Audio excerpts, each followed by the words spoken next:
that entertains you for a weekend. You might buy a game that you just have, fall in love with, or you might buy a game that ruins your life. And you just don't know.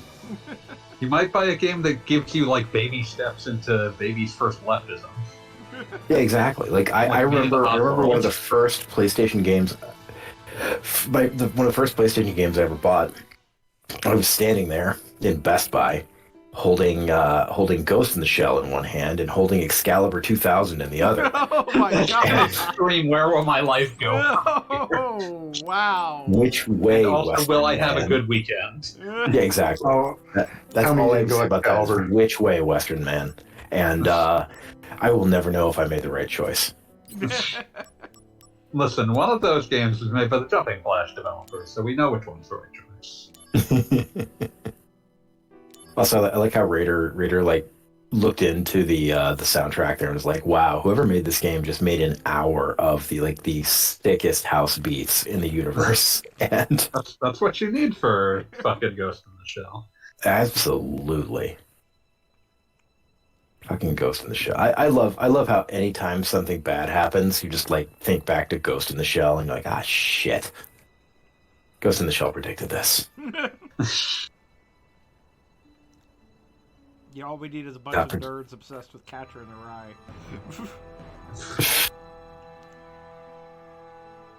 Wait, why does the frog grow werewolf hands when he climbs?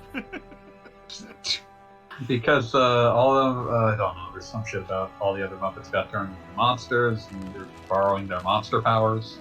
Why is this frog so pointedly not Kermit? I don't know. I don't know why you pick Robin when Kermit is dead. Like the only I can't imagine what that thought process is. I have to imagine the Jim Henson Company looked at something and was like, no, if you're gonna use Kermit, you have to like eliminate this part of the game, or you have to add this part of the game, and they're just like, fuck it, we'll take another frog. I mean, it's not like one of those situations where, like, you can't bring harm to a Muppet because they're too, like, precious or whatever. Because those guys get exploded all the time. Listen, they started Muppets with sex and violence. They did. But, yeah, it's one of those things, like, I would be very curious. Like, it's not even the worst game that the Henson Company was involved with on PS1 because Rascal came out.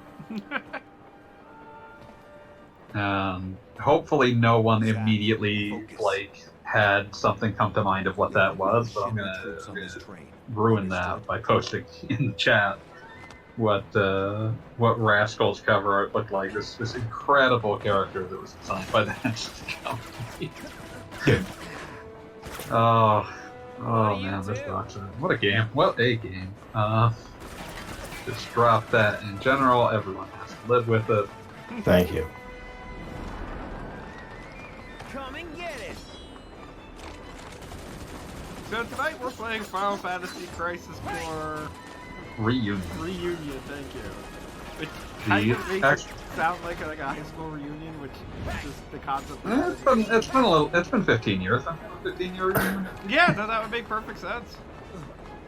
I mean, I guess I think this means I have to tell the story of my 10-year high school reunion.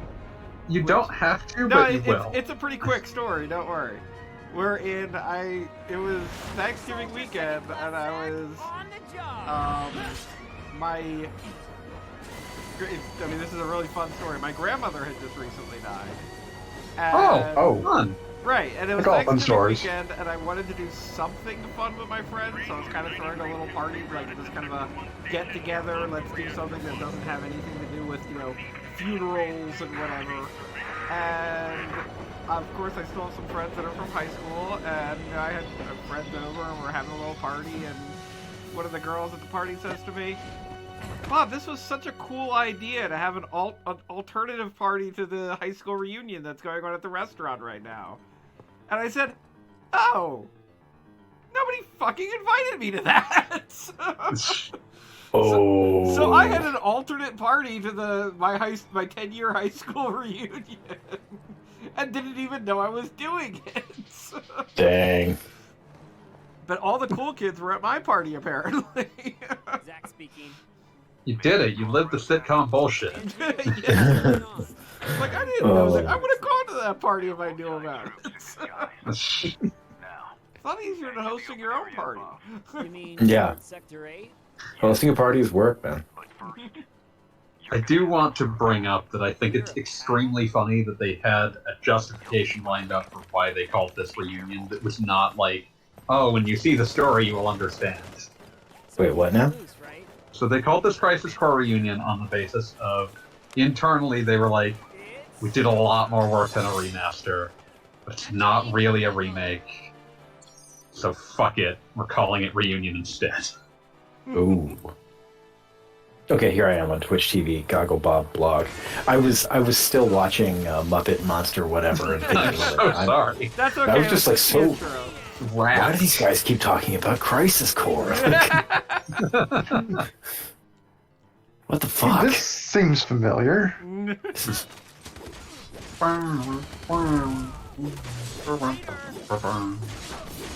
You push half a dozen buttons to activate unit area. That's probably like 2. you know. That's it. I mean, I do like this. I mean, it's got the good chunky Kingdom Hearts feel. I'm repeatedly pressing the same button and things are dying because of It feels a lot better than it did on the PSP. that. Yes. Oh, good. I got a trophy already. Congratulations! Successfully beat 3 guys. Conflict resolved. That's so corporate. It was deliberately awesome.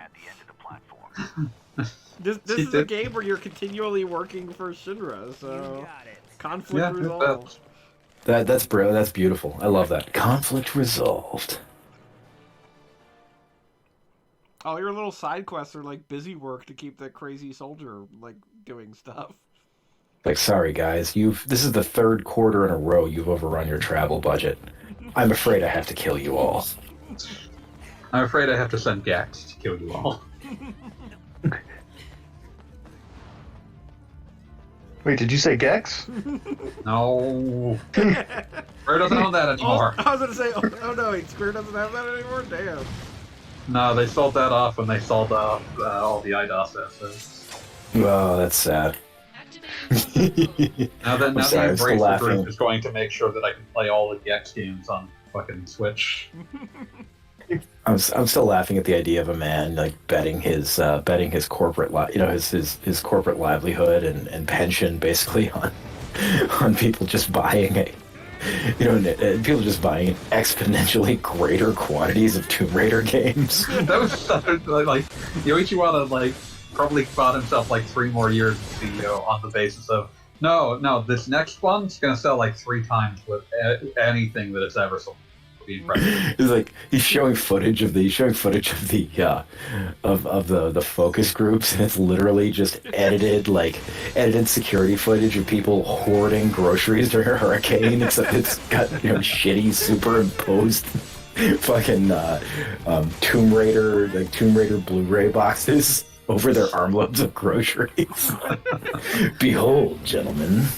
I do have to say, this week I was actually at a local outdoor shopping area, and one of the stores was the Man Store, which we had to go into That to see sounds what the hell awful. They had a PS1 style Lara Croft statue in there. We are betting that you like us have not really changed in the past 20 plus years. Yeah. Just asking, did you just so happen to place your entire personality in stasis starting in 2001? Still Awesome. just thinking, it's was your entire identity defined by the moment that Angelina Jolie stepped on screen as Lara Croft? Oh my god. Here's your bottle of Surge. Here's your Adam Carolla comedy They had DVD. copies of the Man Show on DVD available. Of course they did. On DVD, the only quality I'll ever. 480p, the world's finest HD.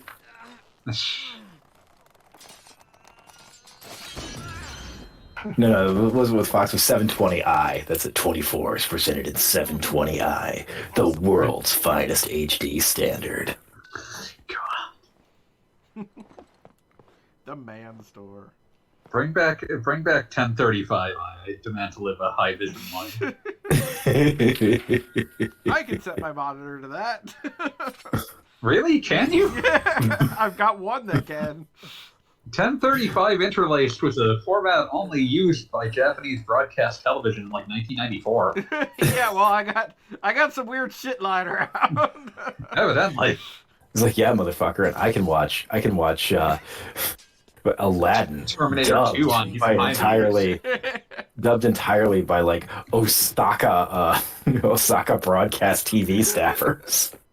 Yeah, I'm trying to think of like how many high vision laserdiscs were actually made. It's like 7. But yeah, no, we've talked about this. Like, there was like 7 of them, and one of them is something ridiculous, like One of Michael them's Cliffhanger. Cliffhanger. Okay, let me see what the other one. Yeah, I gotta say, his flip phone is now really endearing. Yeah. Yeah. There's a certain like that form factor did not deserve to die as hard as it did. Agreed, No. 100%. Which is why we are now attempting to engineer smartphones that do the exact. Just getting worse. Yeah. Like I hate to say it, but the Game Boy Advance SP is maybe the most perfectly designed electronic I've ever owned, and it's just basically a square. I mean, it was when I was It's up 10, there. and then I like tried to use it when I was 20, and it's like, oh god, I can't hold this anymore. But I could still hold it, and it was like my ideal way of transporting a portable system. Like I could just put it into its little box mode and put it in my pocket, and I didn't have to worry. I love box mode. Just Yeah. wish I had a headphone jack. Yeah. Yeah, well, there's that. Oh, headphone jack, not headbone jack. I'm like sitting here thinking, headbone jack. That guy sounds hardcore. Mohawk and I headphone was about to jack. say, for not your to be freaking confused benefit. with Mohawk and headphone jack. Oh, I just got that pun. A terminal case of same brain there. But I got like 3 trophies just going through the intro here. I'm very glad to pay for versions that About don't like have Andy. trophies in them. You try to fucking Pavlov's dog me into playing parts of the game that aren't fun. Hey, don't forget that they can also track how you're playing the game. They can see how many people got the trophy for starting the game, and then how many people stuck it out for all of 10 minutes to get the next trophy. God, I love Zach's dumb squats. He's into it. Hanging me out to dry. You must be pretty Oh busy God. with everyone off base. Literally Terrible, the only time I've seen someone do squats like that was in the Gaia Girls documentary. It's like, and so you squat that way when she goes into Gaia says you will squat that way. Any other condition you do not have excuses. Motive, goal, all a mystery right now. This mass soldier desertion is why your training's on hold. It did a good job on the remaster. You would not assume this was a PSP game. No, I mean, I do. Oh. Well, you know, I got much the same Yeah, thinking from finally. Kingdom Time for Hearts some real Birth action. by Sleep. Yes. They in both cases, I felt like they expanded it to something that didn't feel so cramped in the original.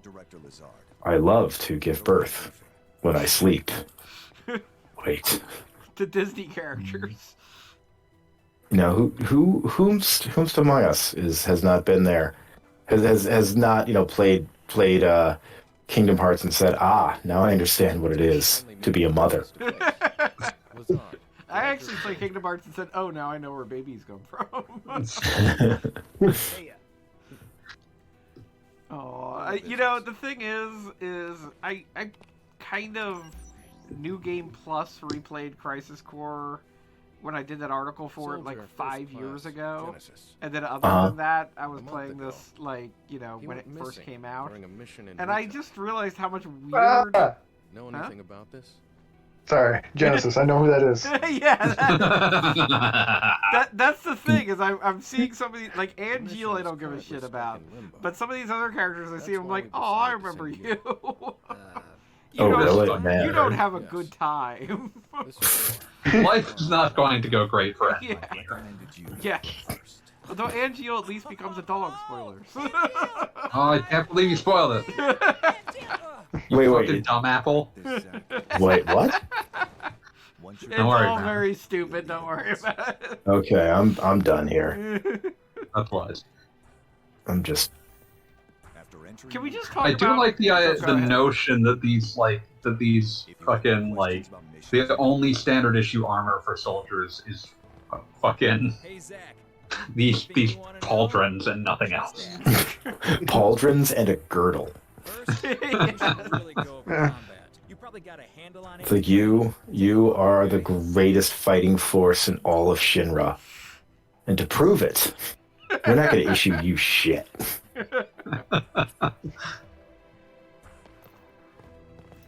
But can we just talk about the fact that freaking they designed like three main, or they had to establish three main soldiers other than Zack. One of them Sephiroth, which Sephiroth. One of them is freaking based on the magical boy or whatever the hell, like pop star thing. You love Gact. Yeah, Gact. Gax. Gact. And No. then we we've were got, just talking about it. we've got Angeal, who is just basically Zack but taller and straight hair, and I've never understood this choice. Like He Zack, is an odd addition to the. Zack needs to have Zack. To be fair, with the characterization they gave Zack, he needs someone to idolize. look, which is Mm. fine, but I have no idea why in the world of Final Fantasy VII they decided to go for twinsies here. Like these characters are. You could not tell me they could not be like sold as brothers, like literal brothers.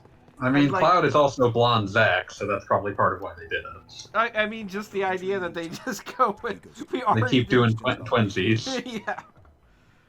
But I thought that was so weird because like particularly in some of the action scenes, like I definitely have like, wait, who just did that? Which one of them was that? The straight slicker hair is definitely meant to make him businessman Zack, but I mean, I doubt you'd get it all. it's very much. I get what they were going for, Well, it's but there if you I want can to know. see being a little Materia perplexed you by it. realize Powerful materia have to be earned. Do I truly Let's get talk what you were about going missions. for? The various Who can I say? do. I don't blame you for not To getting take it. on missions, you first have to register. It's good. It's good. I did because- appreciate that they Once where they registered, chose to you insert Zack sure into the how to Kingdom Hearts register on the prequel. That was a board. good joke. Come on. Yeah, that was clever. And also the fact that he freaking signs up for a date with Aqua, the freaking most doomed person in the party. I mean, yeah, people basically like half the reason people were willing to go along with Aerith and Zack as like an item they cared about was, oh yeah, they're both doomed. Yes, If you're exactly. not completely sure about something, Then they tossed him another woman who was goddamn doomed. Zach has a type. Yeah, exactly. Exactly. It's like, this is just not going to work Fine out. now. It's just not going to work out. Like, I stand near you and I don't hear the sound of the coyote falling towards What am I supposed towards to the do? earth. I feel nothing.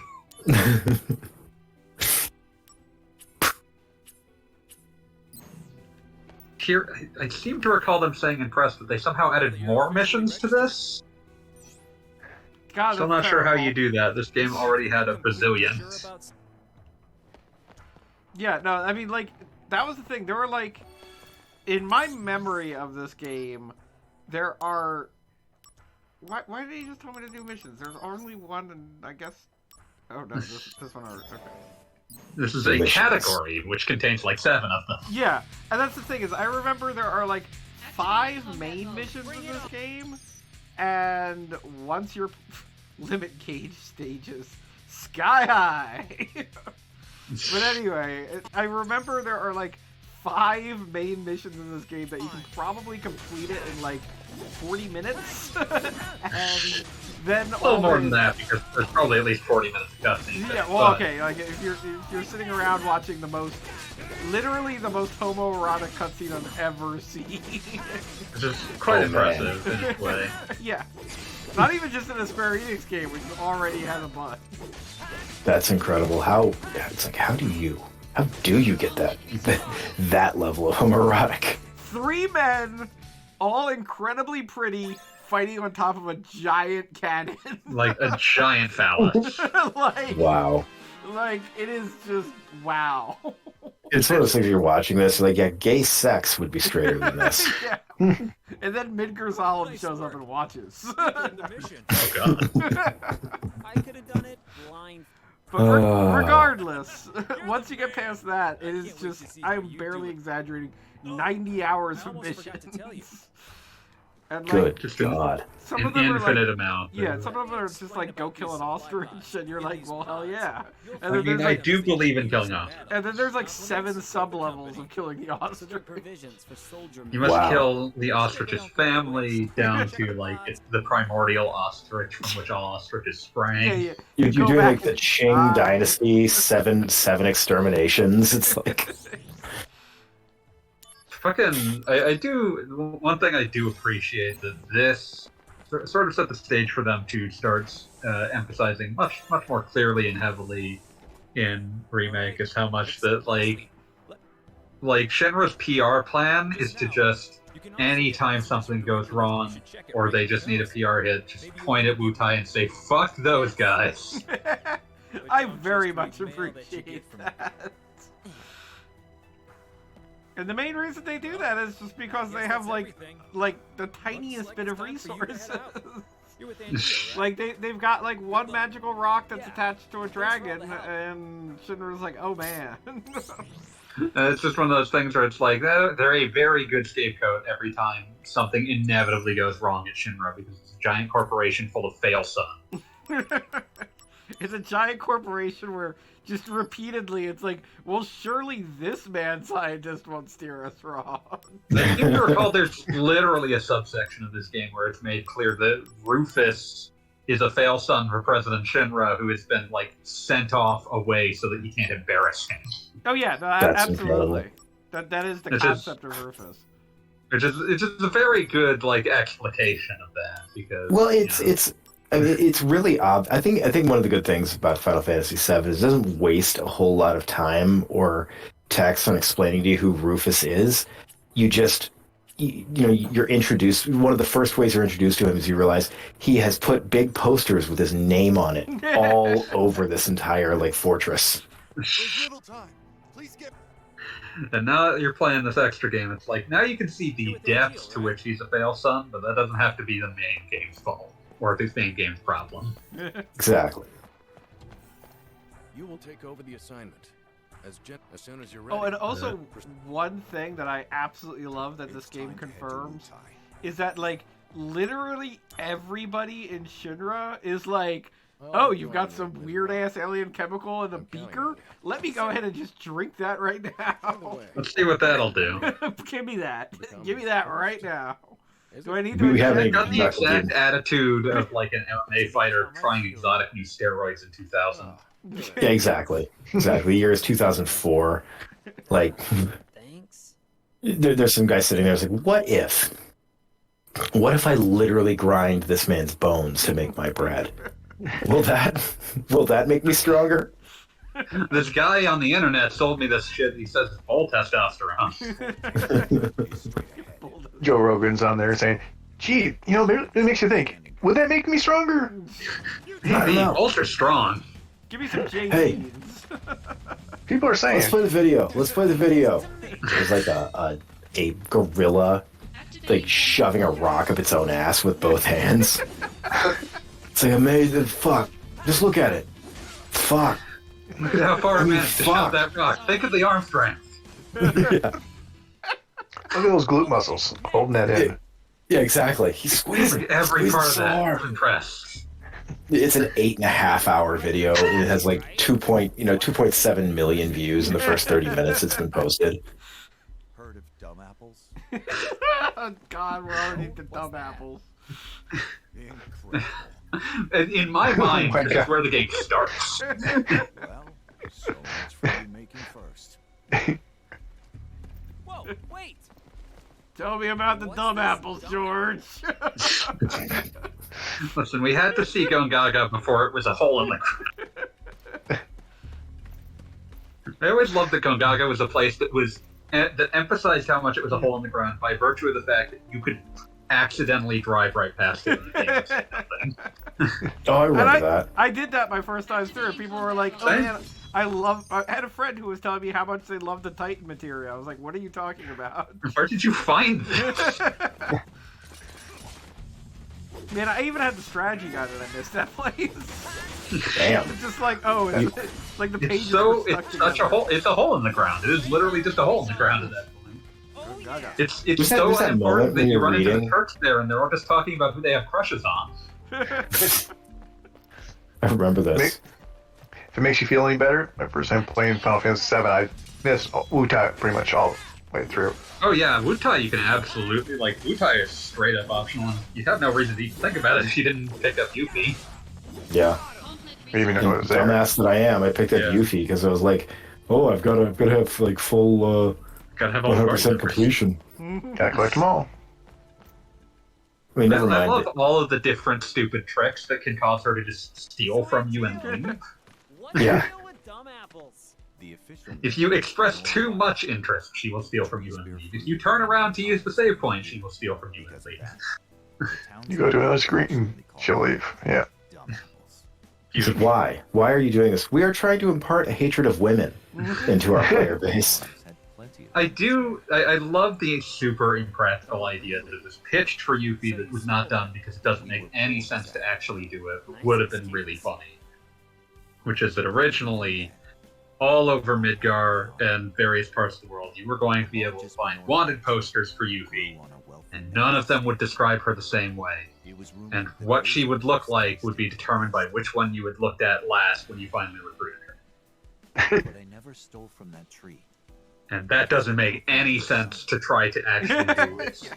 It's so much work, Well, but I mean, it would have been. and Impressive. also keep in mind, it's so much work, but it's also something that would make sense in a game that is one and done, like every Final Fantasy game up to that point had been.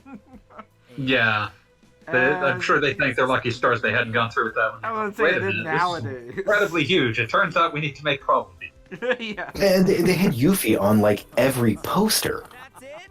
because they just did the full cast shot. Same thing with Vincent. You can walk right past Vincent. He's a lot easier. To Oh, find. yeah. You can walk right past him. Yeah, Vincent. That's true. You can walk past him, but he's got like giant streaming lights that are like something's going on here. I hope you fought that obnoxious boss. Yeah.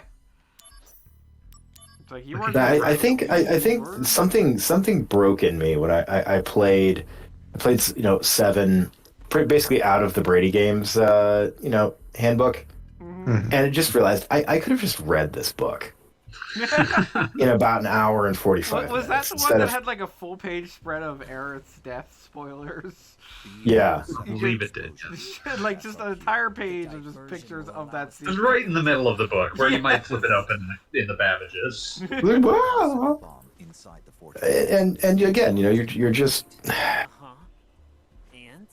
I don't know. Indulge yourself. You're just there, and it's like I said, you realize, man, I could have read this game in an hour and 45 minutes instead of burning 100 hours so I get the gold fucking chocobo.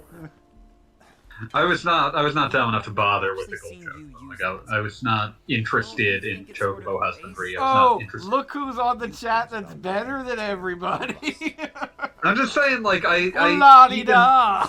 even at the age of 8, I was not going to do something I thought was boring for the sake of something I didn't need. Look who's For the sake of having for the sake of getting the materia that renders the entire end game meaningless, and also having a chocobo to name like whatever translation of the word gold you personally came to care mind about first.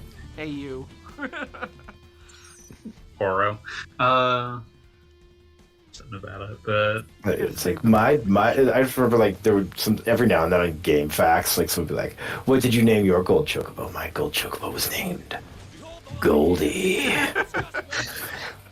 It's like, oh shit, this is the baddest motherfucker alive right here. and the worst part is that if you hadn't bought the guide or you didn't have internet access, you were never going to find out how to actually get the gold chocobo because the game would reference the idea, but like the only way to get the fucking nut for it requires you to go steal it from something or one-off random enemy. Oh yeah, no, yeah. Awful. Unacceptable. I still super love that the Japanese version of the game still had hooks for things that didn't do any like that were. Yeah, like, because the Japanese version, you can get the underwater materia, but Emerald Weapon doesn't exist yet in that version, so it doesn't do anything. I think I had there was a second guide that I think it covered number 0 or whatever those dogs were, and also literally said that the underwater materia didn't do anything. Hard, I hope.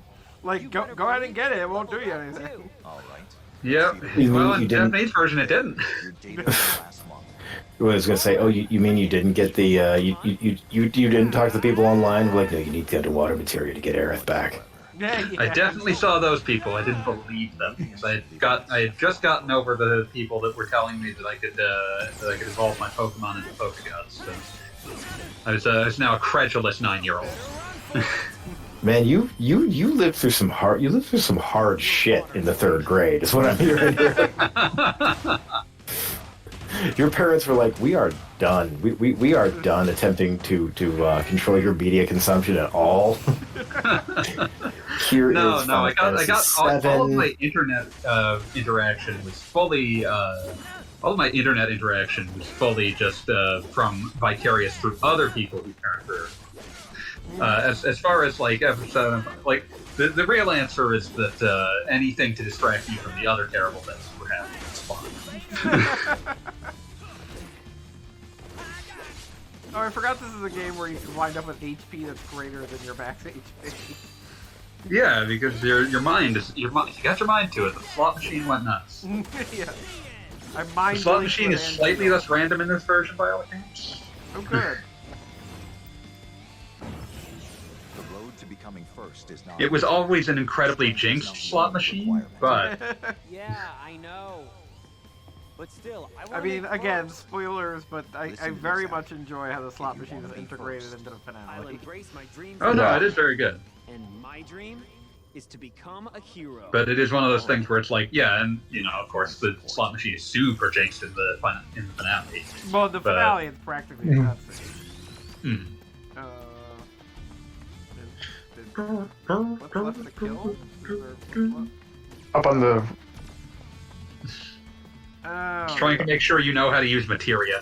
oh right, yeah, okay. Have you heard of this thing called materia? Yes. Good. Then you won't mind me reviewing how you use materia. Leave me be, damn you. Nothing has ever been eviler than the fucking owl Kapora Gabora in Zelda in Ocarina of Time. Like, phrasing the question differently so that it's not always yes or no, and always defaulting to Did the you choice not that hear would what make I him say it didn't again. just say? I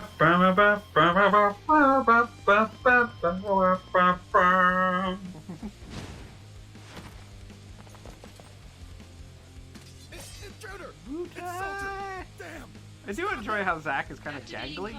Like that is appropriate. He's a gangly boy. He's not a beef man.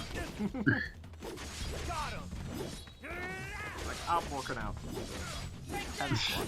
He never. Well, yeah, because he's only ever exercising his core. Yeah. He is working his little girdle. Feels like it would be chafing and unpleasant to have that like metallic girdle while you're doing squats. Yeah, no, absolutely true. Is it metallic or is it leather? I always read it as leather. metallic, but I guess it is leather. Still looks chafing. It's fairly tight fit. Yeah, now one way or another, it is like, you know, it is hiding his trouble areas. That'll be a cakewalk. I'm just every environment I see in this, I'm just impressed at the amount of work they did. Where like it does not look like, obviously all the environments are tiny comparably, but it does not look out of step with the remake. Yeah, I agree. Also, I enjoy the fact that they named the one character Dr. Lazard because Lazarus would have been just a tweak too obvious. Just a touch, just a hair. Activating combat mode.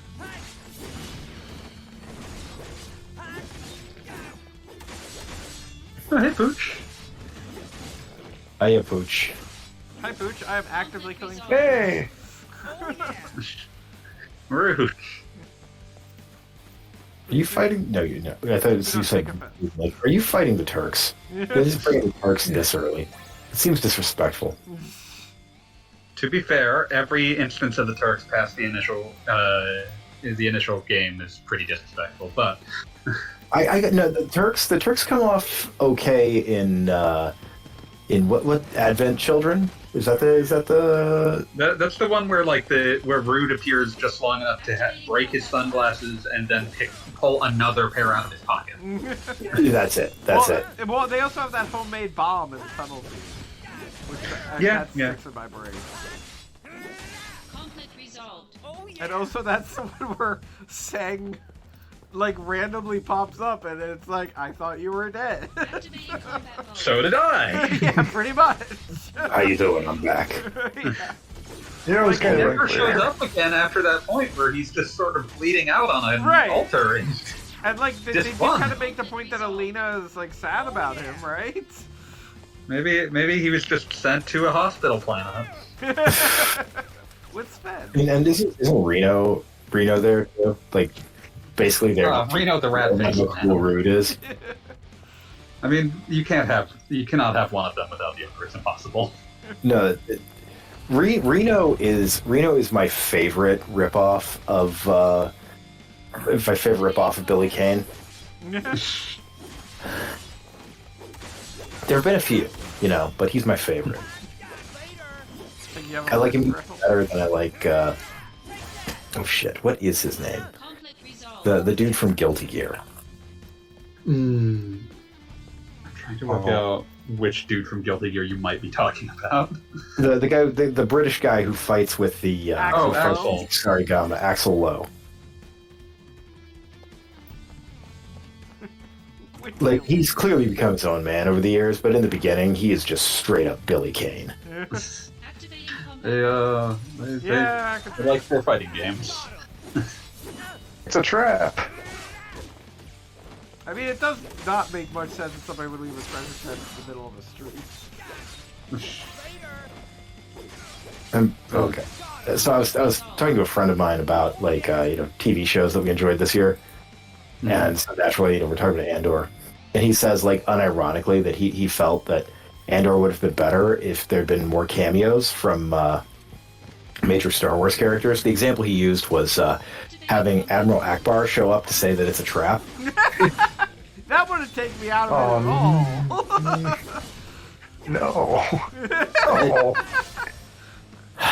You just learn to accept that some of your friends have god awful taste. Mm-hmm. Normally, I'm that friend, so I don't have to worry about it as much. It's a trap. You know who'd have made a really good Andor? Joe Piscopo.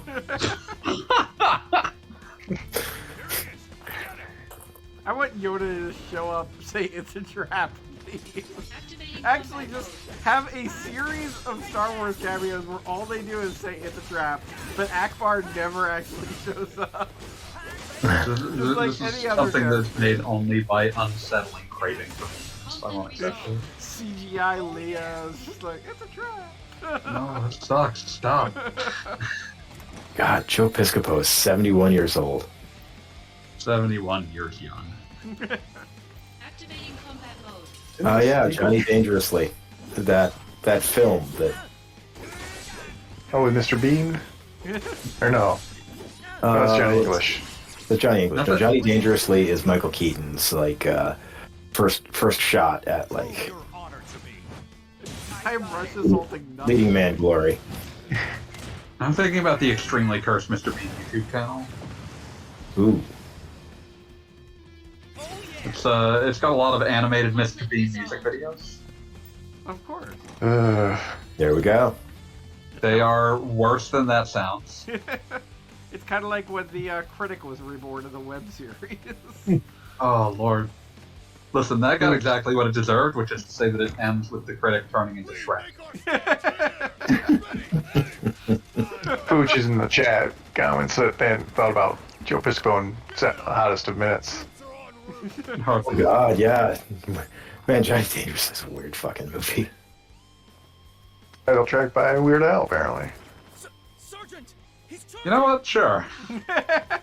Oh man, I'm looking at Michael Keaton's filmography now, and I'm just remembering some of these absolute classics in the field of like 80s comedies. Thus, Mr. Mom. Mr. Mom, yeah. Yeah. Oh yeah. And then let's see here. Oh yeah, the Dream Team. The Dream Team was actually pretty good when I was 8 or whatever. Good when I was 8. The most thrilling endorsement. Hey, it's got Christopher Lloyd and Peter Boyle. That's something. Christopher Lloyd only appears in good movies.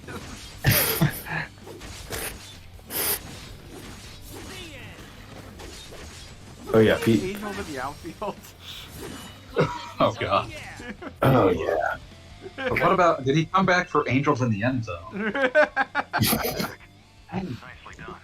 It's just like a series of sports teams helping his son to reconnect with his dad.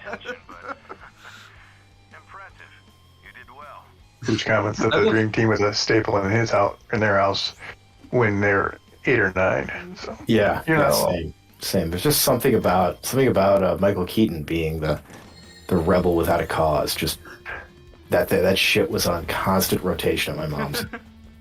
I'd like to bring up, I collect great Wikipedia sentences, and I'm enchanted by Angels in the End Zone having the sentence at the end of its introduction. The film is about a high school football team that lacks skill. Thanks. Oh, that's good. Smoked 'em. Skill, skill. Yeah, you really should have that if you're gonna play football. Okay, so I'm looking at Christopher Lloyd. Christopher Lloyd back for Angels in the End. Nice. Okay, so his first film was One Flew Over the Cuckoo's Nest. That's a For hell. most people, it's all that's downhill like from there, but it didn't have to be that sharply downhill. That is like, where do you move? Where do you go from there? You go down. You go. Well, Let's It's see. not even your fault at that point. That was his first film. Was he already in Taxi at that point?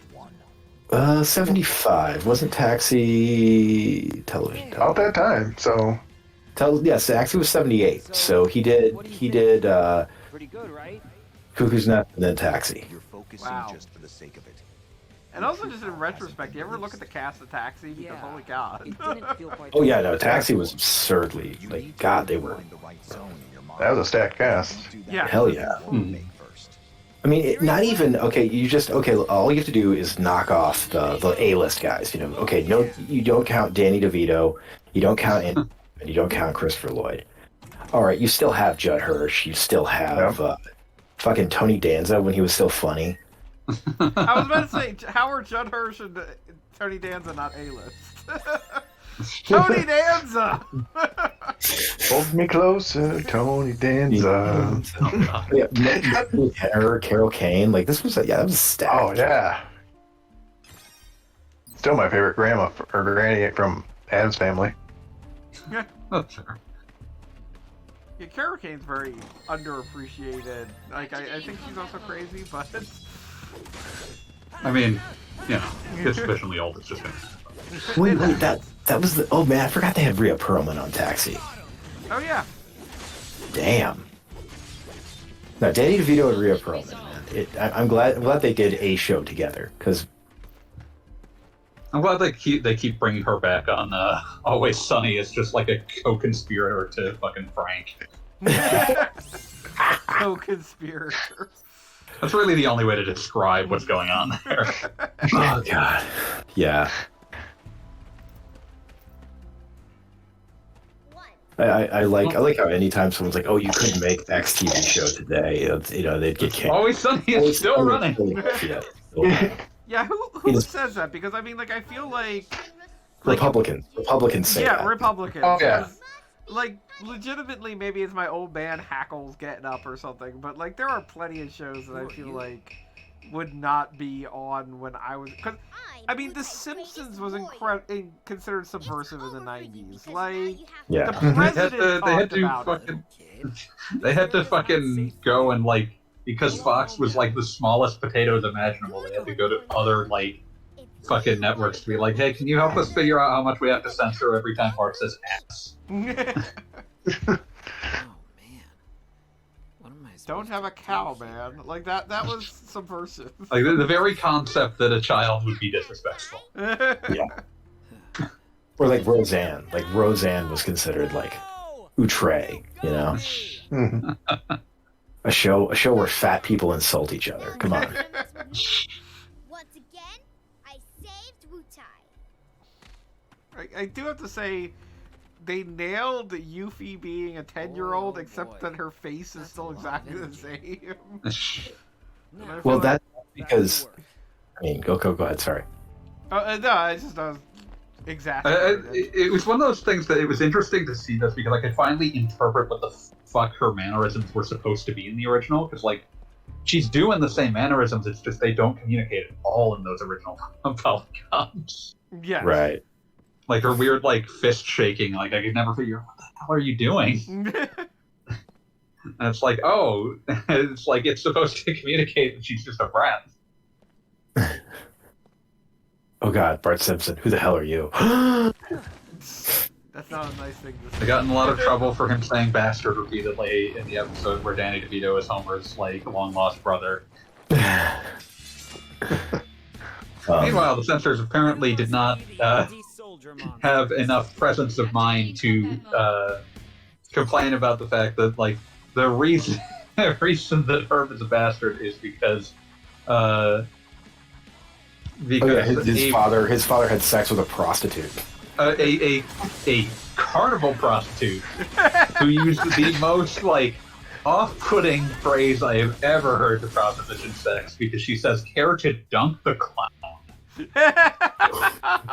Like the most nightmarish phrase that you could have used to proposition anyone for anything. That's incredible. I mean, that's the problem. I mean, that's the problem with a lot of things, but I mean, I think part of it was that the Simpsons writers' room was literally just a bunch of Harvard assholes telling gross out jokes. Yeah, I mean it was basically like until like season 10, it was literally this is basically just an alumni group for Harvard grads. Yeah. Sing hell, Harvard. Like you can say a lot about where the quality went at some point, but I feel a certain degree of affection for like the season 9 to 12 showrunner Mike Scully for two things. One, not being a Harvard guy. Two, finally being the one to say, no, we do not need to be unanimous to unionize. John Swartzwelder is not going to keep us from unionizing for 10 seasons. Oh God. Pooch commented Well, sorry, go ahead. I was gonna say Pooch commented that it's just like the original National Lampoon magazine. Yeah.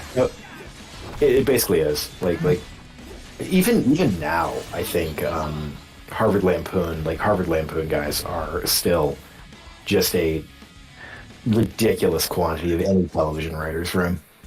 Yeah, it's the original Simpsons writers' room is writers for Harvard Lampoon and writers for Army Man magazine, which is forgotten other than the fact that it was apparently just a place where John Swartzwelder wrote things. I was about to say a Schwarzwelder spot, right? I'm thinking about A Millhouse Divided, and I'm trying to see who wrote this. Steve Tompkins. What else did he write? It's dignity. I sleep in a racing car. How is that like the exact meme that can be used for like the 10,000 divorced guys who are like? Because it's the single most divorced thing anyone's ever said. Like Elon Exactly. Musk taking a picture of his freaking like bedstand with a gun on it. It's like, yeah, Thank you, Van Houten. Extreme sleep in a racing car thing. You can tell how sad and divorced that Al Jean was by the mid-teen seasons because he put that family back together. It's like, I find this extremely divorced man too sad now. No, the absolute, like the glory of that dinner party. A man whose complete lack of business sense and managerial impotence, #1 cracker factory in town, to a tie for 6th with table time and biscuits. There's Marge hiding the Allied biscuit box.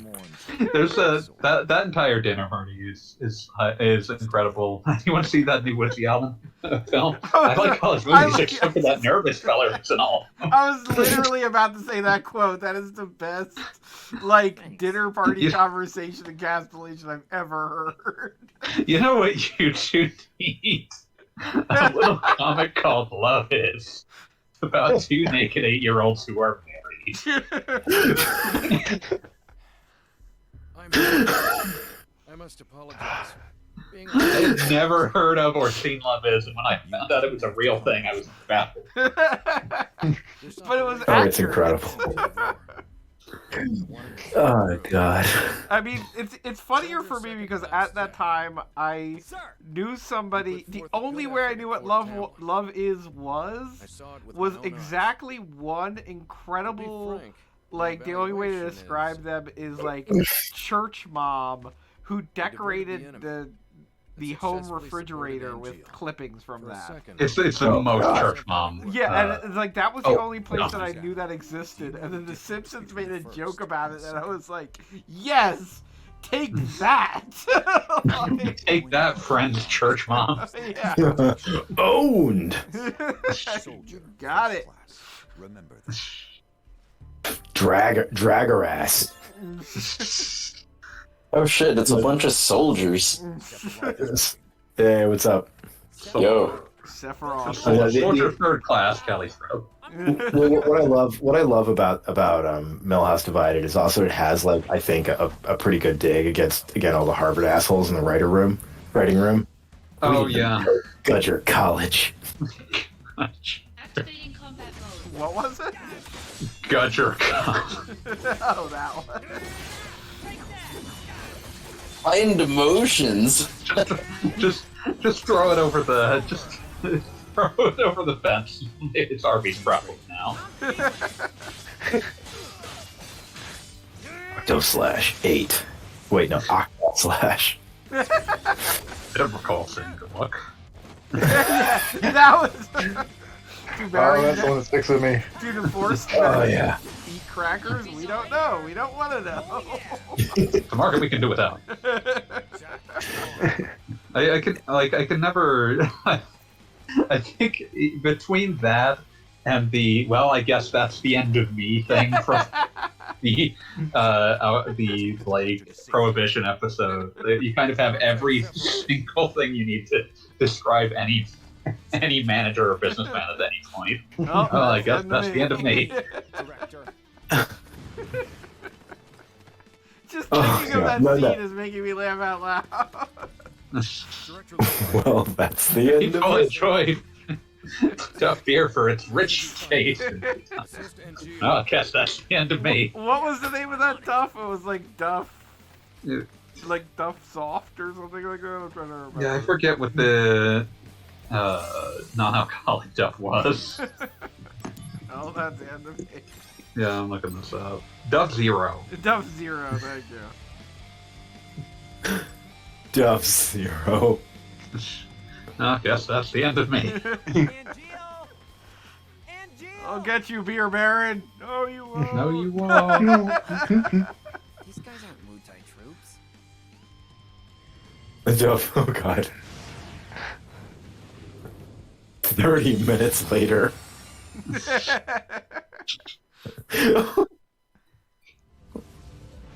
Just walks off. He fucking hangs the sign on the fence. Activating combat mode. Oh man, just just a brilliantly written show. I can see why Bob Mackey made his career talking about it. I mean, that was kind of the thing, is that both Talking Simpsons and both the classic AV Club reviews, Yeah. like, it was so... The Simpsons was so integrally funny that, like, just to be, like, sideways near it is, like, this will be the funniest thing I deal with today. People just want the excuse to think about it. Yeah. That's it. Mm-hmm. You know, it's...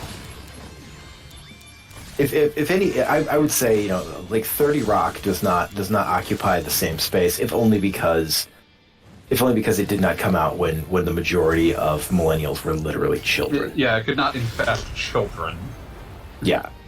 I mean, because I would say 30 Rock is one of the few shows that actually matches the sheer, like, joke density of The Simpsons.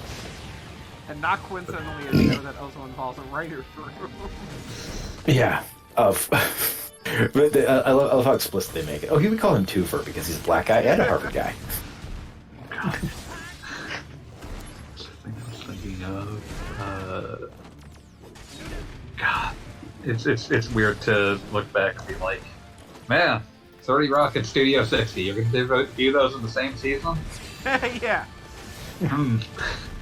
God, I remember like all the very serious magazine articles being like, oh, it's such a shame that these two shows are coming out at the same time when everyone knows that Studio 60 on the Sunset Strip is going to drop just all the air we're out all of the room. waiting with bated breath for more Aaron Sorkinisms. Yeah, We're all waiting to listen to him like rant television. about his ex-girlfriend. When your brother in a field somewhere in Afghanistan. It's like, wow, man. Aaron Sorkin has been has failed to find, but has been chasing the place and an audience that allows him to be as self-important as The West Wing could. Yeah. I mean, The West Wing was just so much a product of its time that I don't think we could ever. Well, it's both a product of its time, and it's No. also like the degree of self-importance was allowed because it was like, oh, this is a very serious thing to be writing. Yes. I mean, Politics it was is a period of time when network television was trying to will President Hillary Clinton into being. Oh, I hate how accurate that is.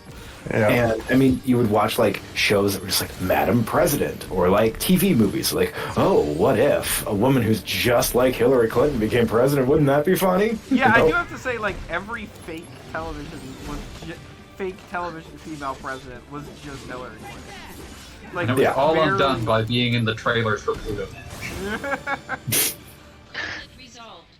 I just love how, like, it had all of the like art and subtlety of, like, a guy trying to get his wife to agree to let him sleep with her sister.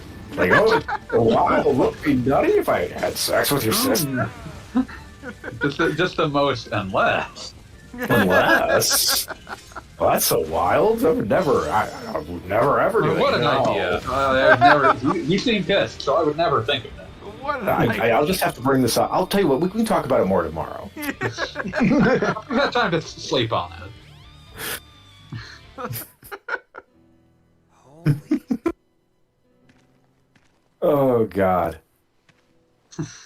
And you know what? Both of these things ended in tragedy when President Donald John Trump First class. was They're identical. became the avatar of the free world. A human copy? Like, just at this point, the idea of I taking, thought he was like, fighting around here. Washington seriously is just destroyed for a He's generation. gone too. Well, like exactly. I think it's not just that, decades to rebuild kayfabe. It means Angeal. yeah, that I mean, has betrayed us. that specific kind of kayfabe will never come back. At least not They're gonna have to build a new kayfabe. And he never exactly. It will have to be a new kayfabe, and then inevitably it will, you know, reach a point of like cultural like sclerosis, where you know it's its own West Wing. Like we're currently in the period where modern politics is the equivalent of like WCW Hulk Hogan screaming, "This is a shoot, brother!" Yeah. Shoot, That's brother. That's an example for like 3 people.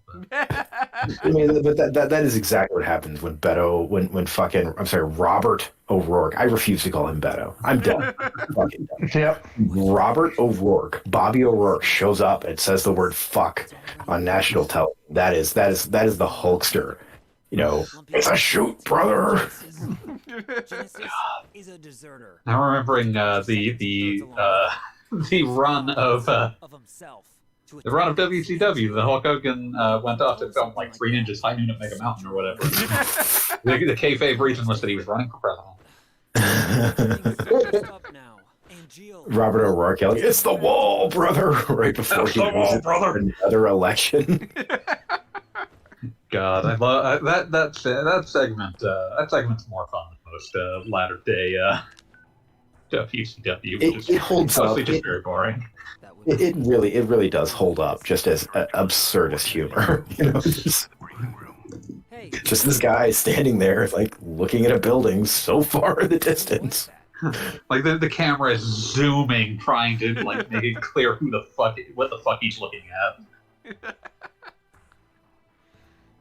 Like the actual best thing in later WCW is them, for inexplicable reasons, wrestling inside of a fucking like fucking stable with an actual horse in it, and like the horse gets spooked and kicks Terry Funk, and he just screams, "You fucking horse! I'll kick your ass!" You know what? Sure. It's time to book that match. Terry, that's the moment where you realize that Terry Funk is what you might call is a native Texan. Oh God! You fucking horse! I want you to go and investigate. You fucking Sephiroth! I'll kick your ass. Song of the Turks. Sephiroth in a different color. Right, so when they were talking about seconds and thirds, is Soldier like a high school? Are they sophomores and juniors? First class. Senpai! Soldier Pie noticed me. Soldier Boy tell him. More or less, like there's like the soldier, which is weird because any soldier is supposed to be this unstoppable badass, right? But then you have like, I don't know, even bigger, badder soldiers.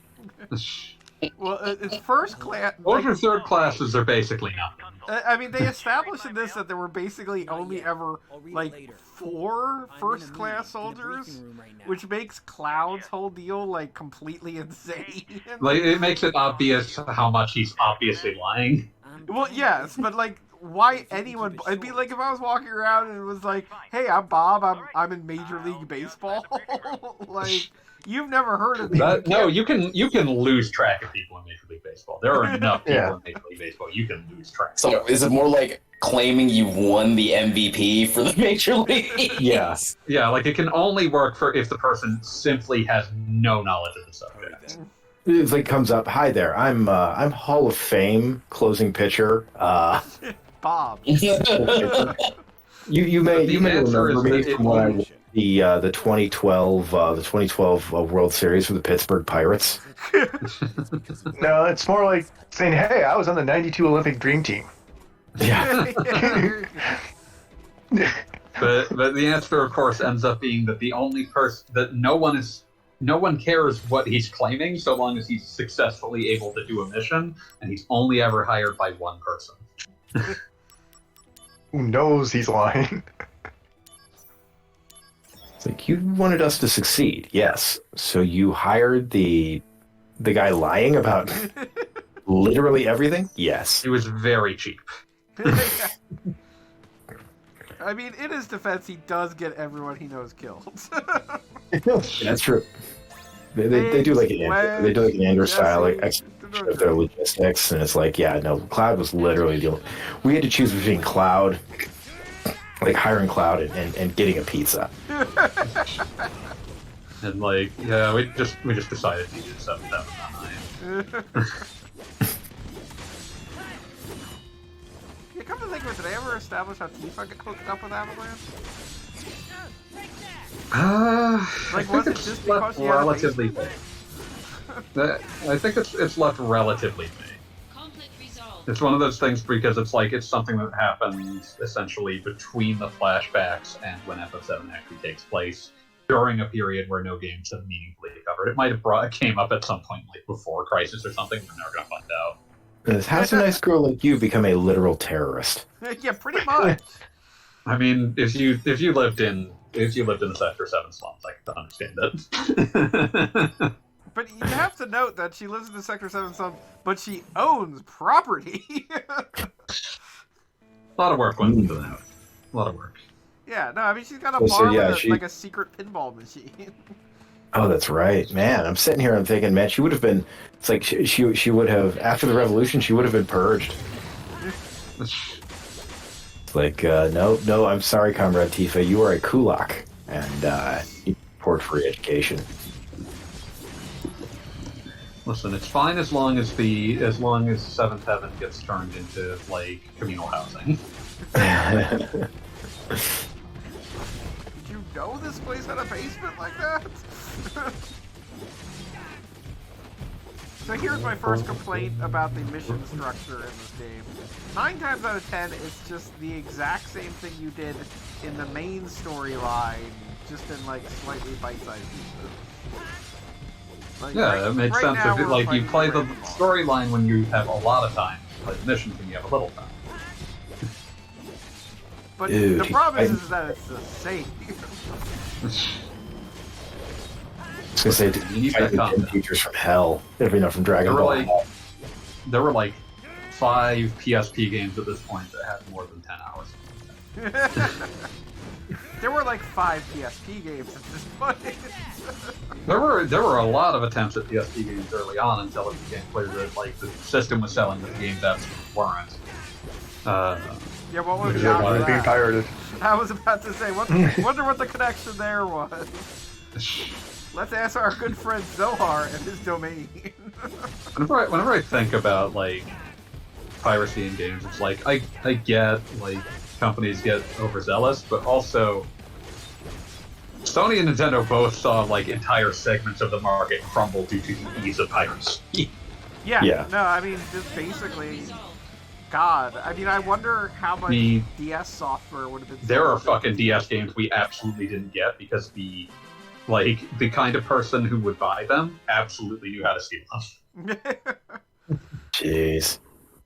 It's like, okay, I could consider bringing over this like B-tier JRPG, or I could consider not losing my shirt on it. Yeah.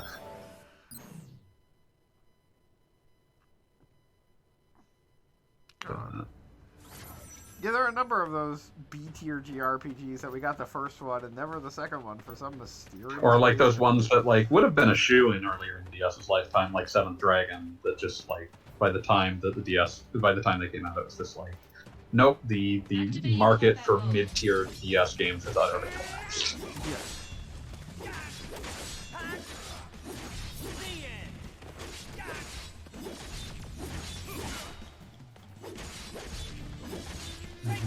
Man.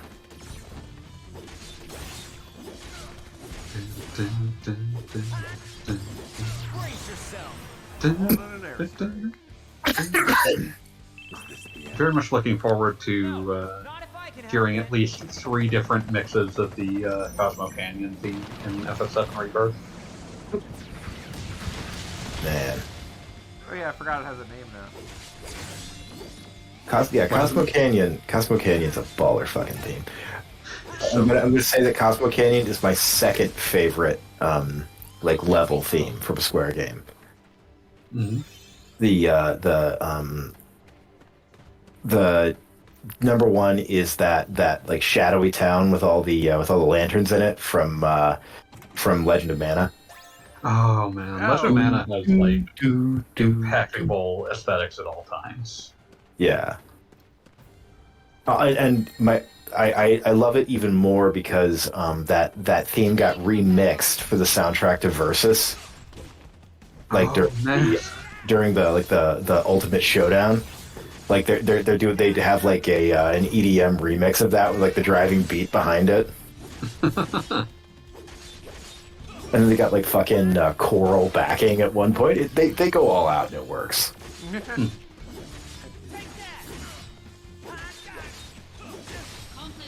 So it's like they fucking like every like 3 weeks it's the Cosmo Canyon theme in my brain. Either the main one or like the really mournful one when it's talking about Red 13's dad. It's got a good it's a theme with range. Nanaki. Everyone loves Nanaki.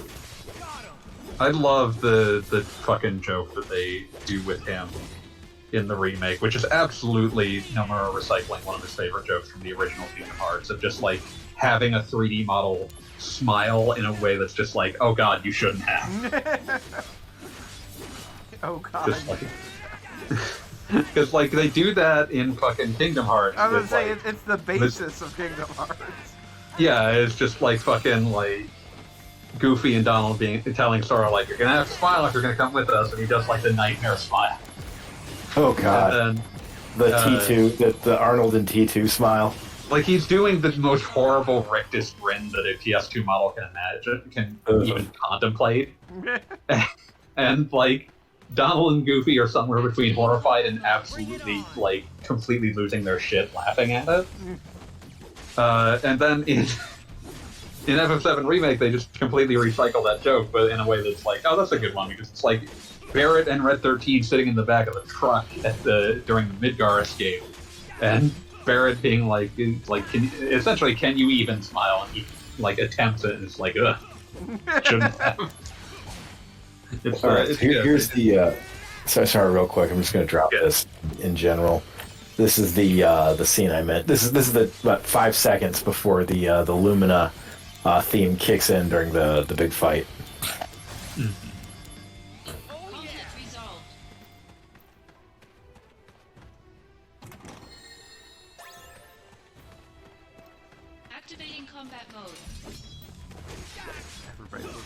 I was gonna ask if I was remembering right that this is Kitamura, and then I looked at the actual footage at all, and it's like, of course it is.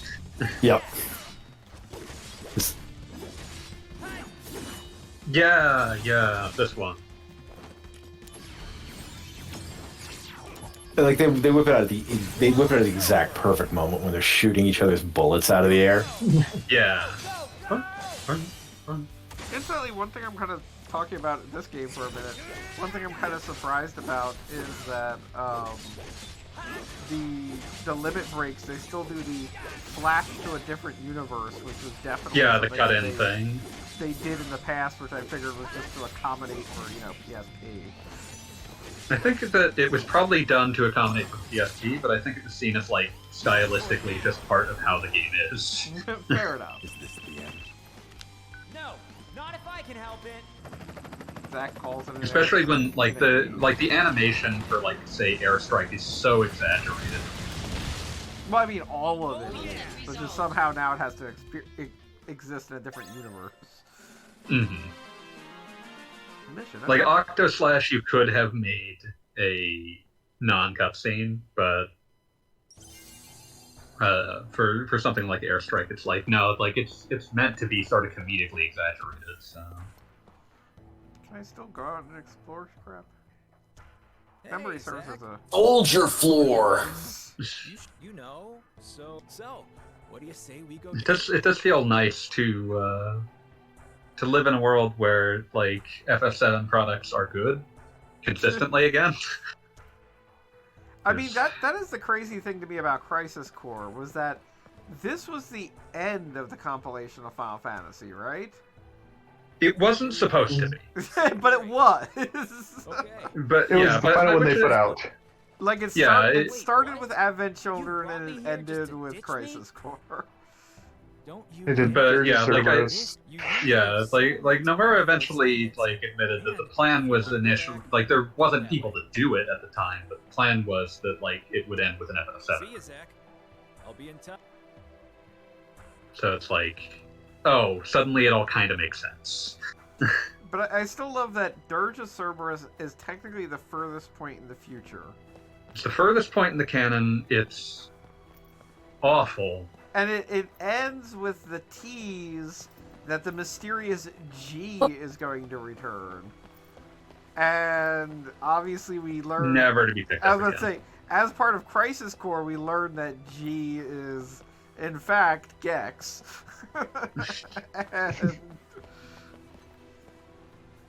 and now he's just a guy who quotes poetry at you.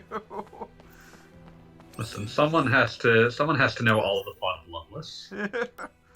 And the idea that he is returning is not so much like threatening as it is just confusing. Like, oh, is that a bad thing? It raises questions we will not be resolving because there was not a single person who had love in their heart for Dirge of Cerberus. It does have the single most absurd thing that ever happens. Aw, Speed. Excuse me, but are you with Soldier? But it does. Dirge of Cerberus does have the single most absurd thing that ever happens in the entirety of FF7's canon. I'm listening.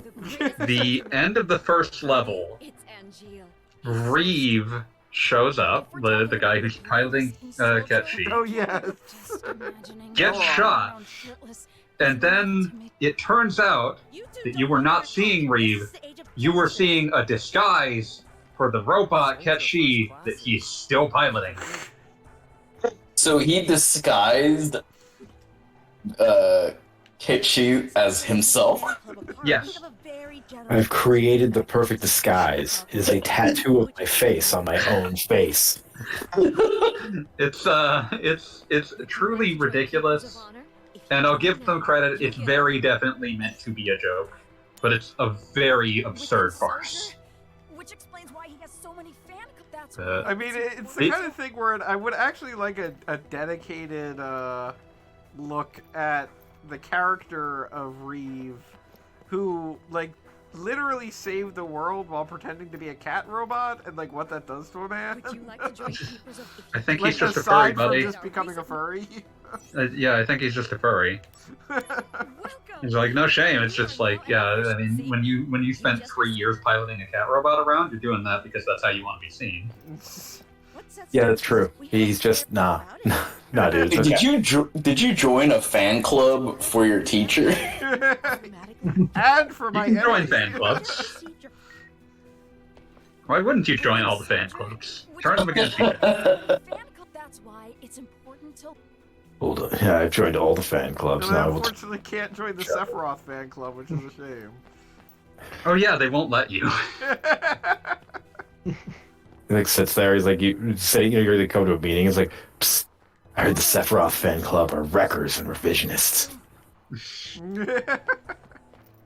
Someone looking at you, holding a clipboard, just sort of tapping their pen, like, I don't know, you don't look like Sephiroth fan club material. I'm sorry. What kind of shampoo do you use? How many bottles? Yeah. 1 bottle of shower. No, it's not enough. It appears to be a poster. It's all just a fucking scheme to fucking prop up a Shinra's shampoo business. That getup. It's just made of pure material. Wait, how are Angeal's and Genesis's hairs? They're fine, but they're not very long. I mean, Genesis definitely has pretty amazing hair, but no, it is not as luxurious as Sephiroth. Say something about it. I hope that somewhere in like the background that they added some texture referencing the Shinra corporate spirit dog. I was just thinking that, but which one do they put in? Too.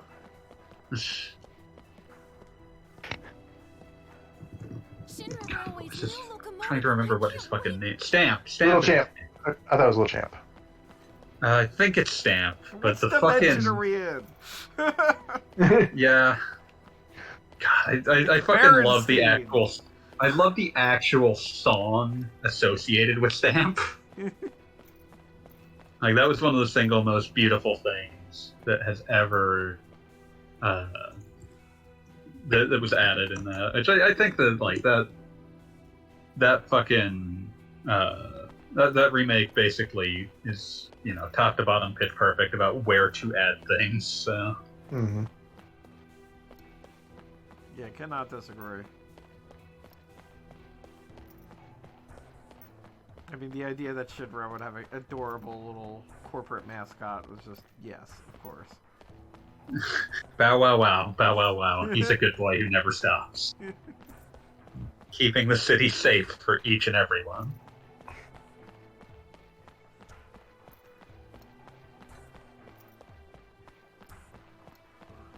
Lately, I was chasing after one who had snuck. We absolutely. So any changes from the original Crisis Core? Significant. So it's All not the just dialogue has it's not voice just acting now. it's not just a like a remaster or whatever. It's more. It's between. They were not wrong when they said that it's somewhere between a remaster and a remake. They overhauled the combat. I mean, and the thing is somebody who hasn't touched this game in 5 years, it feels very familiar, but definitely not exactly the same. Yeah, I think I last played the original, not the completion, but just to fuck around with it, like a year ago. And yeah, like the degree to which this version feels better is very stark. Well, no But business, really. yeah, and like everything, you know, is brought up to like in terms of visual fidelity is brought to like within the same ballpark as the remake.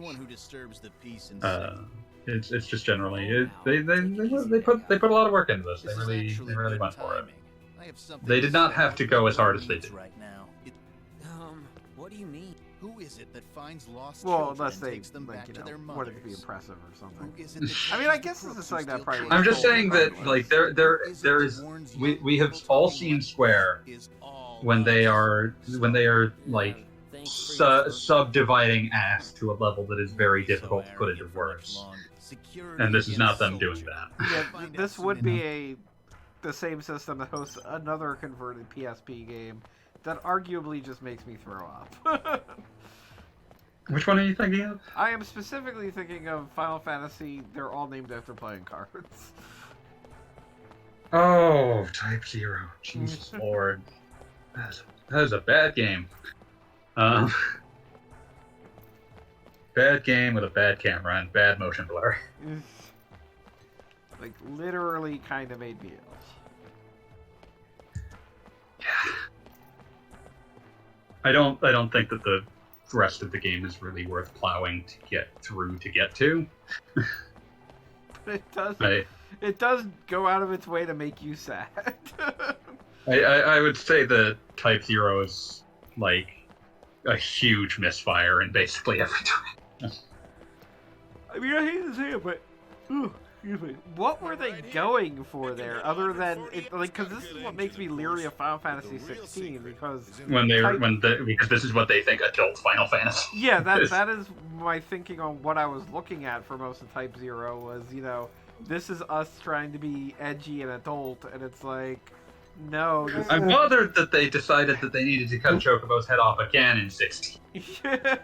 Wait, did they do that again? They showed like a Chocobo getting maimed in the most recent trailer. Dear God, they haven't learned anything. Wasn't Type 0 more Final Fantasy at a boarding school type thing? It was, but it was very much trying to look like, especially the opening, was very much like, it's Final Fantasy for kids who think they're too old for Final Fantasy. I mean, I believe, Fanboy, you've described it before, but like, the opening of Type 0 is very much trying to emulate like a legitimate like Civil War documentary or something like that. Where yeah, the go-to metaphor I always use is that Final Fantasy Type 0 is like if Ken Burns' Civil War was about if in a universe where America was a fake country that no one had ever heard of. Tale of Doom. It's a classic that's even been adapted. Like, it is just a litany of proper nouns for 10 solid minutes over just concept art. However, we grew tired of the And then when it decides to ground this conflict, the first thing that it shows is basically a Chocobo getting its head chopped off.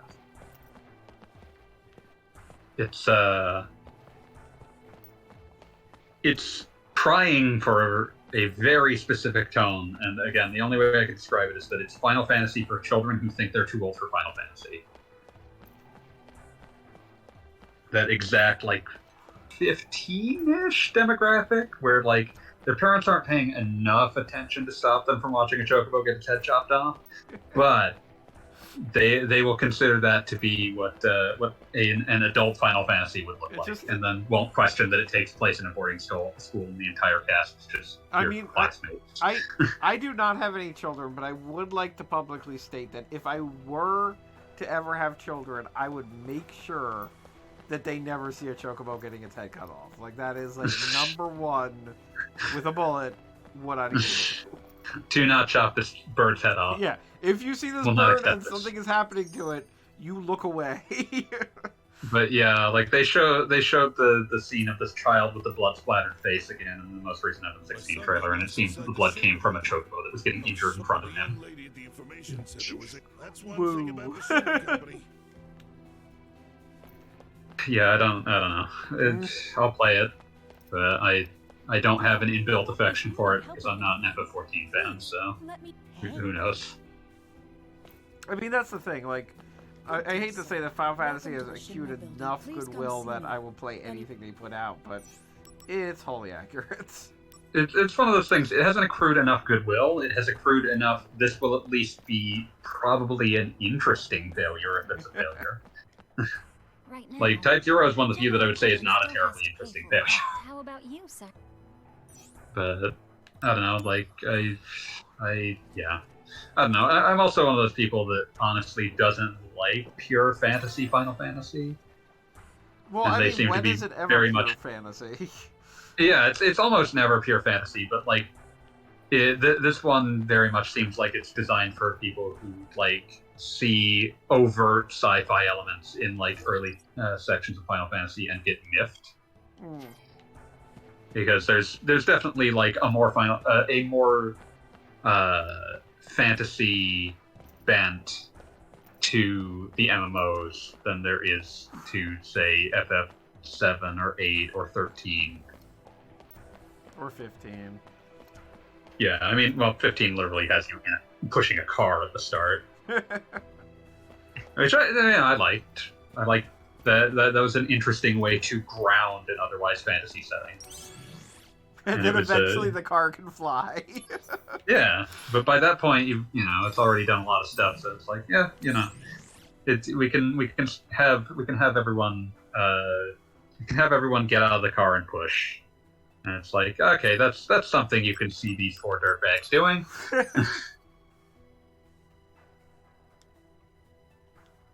think it was somewhere between that and going to the first inn and Noctis and Prompto having a heart-to-heart on top of the inn. It's like, okay, I like this.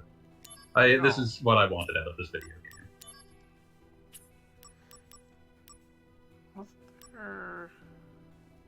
Remember Monster of the Deep? Nope. The VR fishing minigame? Sounds important, but nope. FF15, Monster of the Deep. Oh, my bad. Yes. Okay, I thought you were talking about like a game on its own that was called such.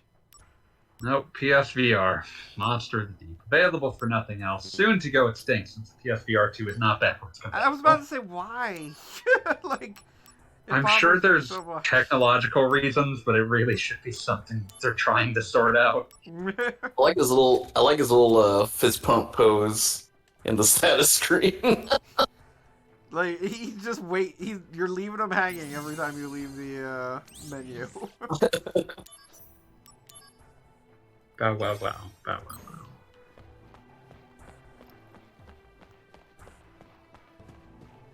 Incidentally, speaking of things that they should have put effort into but may or may not have, I genuinely wonder if they made the one change which at the time I thought was super important to this game, which was if you do every goddamn mission between main missions and then do one of the main missions, you're like 10 billion levels over leveled.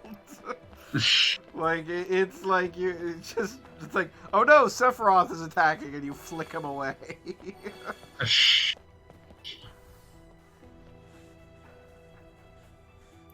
Go all out. Go all out. Yeah, that's generally a designed from most non-linear games like that. Yeah, I mean, it's definitely something that they could theoretically deal with some sort of level scaling or something, but... I mean, the issue, of course, being that, like, if you institute level scaling, a huge portion of the player base is like, God damn it. So... Oh yeah, no, that's the thing, is that, like, this is definitely... You will piss off someone. It's definitely something that I wanted when I was playing this game so much on the PSP. As an adult nowadays, it's like, oh, that sounds like a good way to make me tired and angry. I wish to stop things sometimes. Yeah, no, so it is definitely something that happens. Perhaps even most times. Yeah, I may or may not have purchased it for the PS4 because of how easily I could hack the save. Wow, a coward. I mean, I beat the game once already. I should get my new game plus that is entitled to me. Wow, a coward. I mean, that is the #1 reason I haven't played Persona 5 Royale yet, because, like, I have a perfectly good complete PS4 save, or PS5 save file that has, like, every goddamn thing in it, and it's like, well, no, you can't ever touch that again. Yeah, I would say let go of your earthly attachments, but whatever.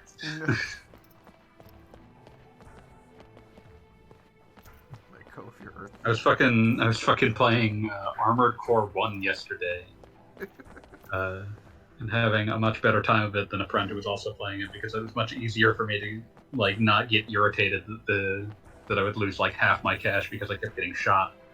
Yeah, that makes sense. Like, how well you can get over that is very much going to determine how well you can get along with the game.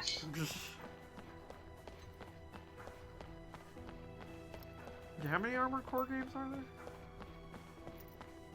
A lot. 1, Project Phantasma, Masters of Arena, 2, To Another Age, 3, there's like 5 things that are in the 3 engine that are kind of expansions to 3 and kind of not. Silent Line, Nexus, Formula Front, I'm sorry, I forgot what I asked. Ninebreaker, Last Raven, 4 Answer, 5 Verdict Day, and now 6. July, August. I want to point out that he got up to like 13, 14 before he got to 4. Yeah. Wait, is there a game called did you say Verdict Day? Like they wanted to say Judgment Day, but wanted to be a little different. Yeah, 5's expansion is Verdict Day because 5 has a 5 Roman numeral 5, so it's like the Verdict Day. It's like how 4's expansion is 4 Answer, which is not spelled with. It's not the number 4. It is FOR space answer. They thought that was clever. Yeah, I was glad to hear like that like From Software immediately come out and refute the claim that they were making the gameplay like Dark Souls, because that would have been over the line. I really enjoyed how many people online were pointing out, look, you don't understand how Google works. We have to literally make every headline mention Dark Souls or you won't read it. There was also just like there was a claim about a claim about Armored Core coming back a few years ago that implied that they were reworking it to play like Dark Souls.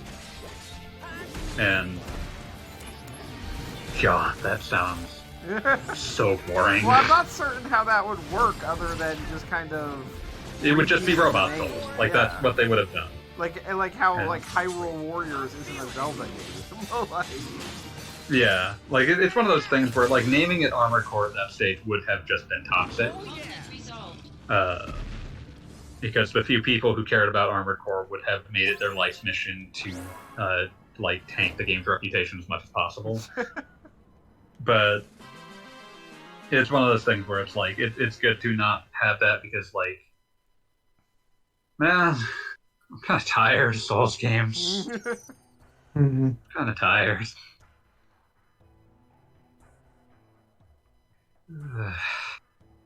I need a break. Yeah, so... Apparently the esports awards are going on right now. What's that? The esports awards. Is Elden Ring gonna win there too? That's not real. What are the categories for the esports awards? Most forgotten esports dreams. I don't know what any of that is, and I refuse to learn about it. Yeah, you're better off. No sweat. I wonder. Originally, Sephiroth was assigned to this mission. The winner of the esports commercial partner of the year is Verizon. Wait, what? So that's literally an ad. That's That's straight up the joke from Futurama about the Oscars in the year 3000 with like best soft drink product placement.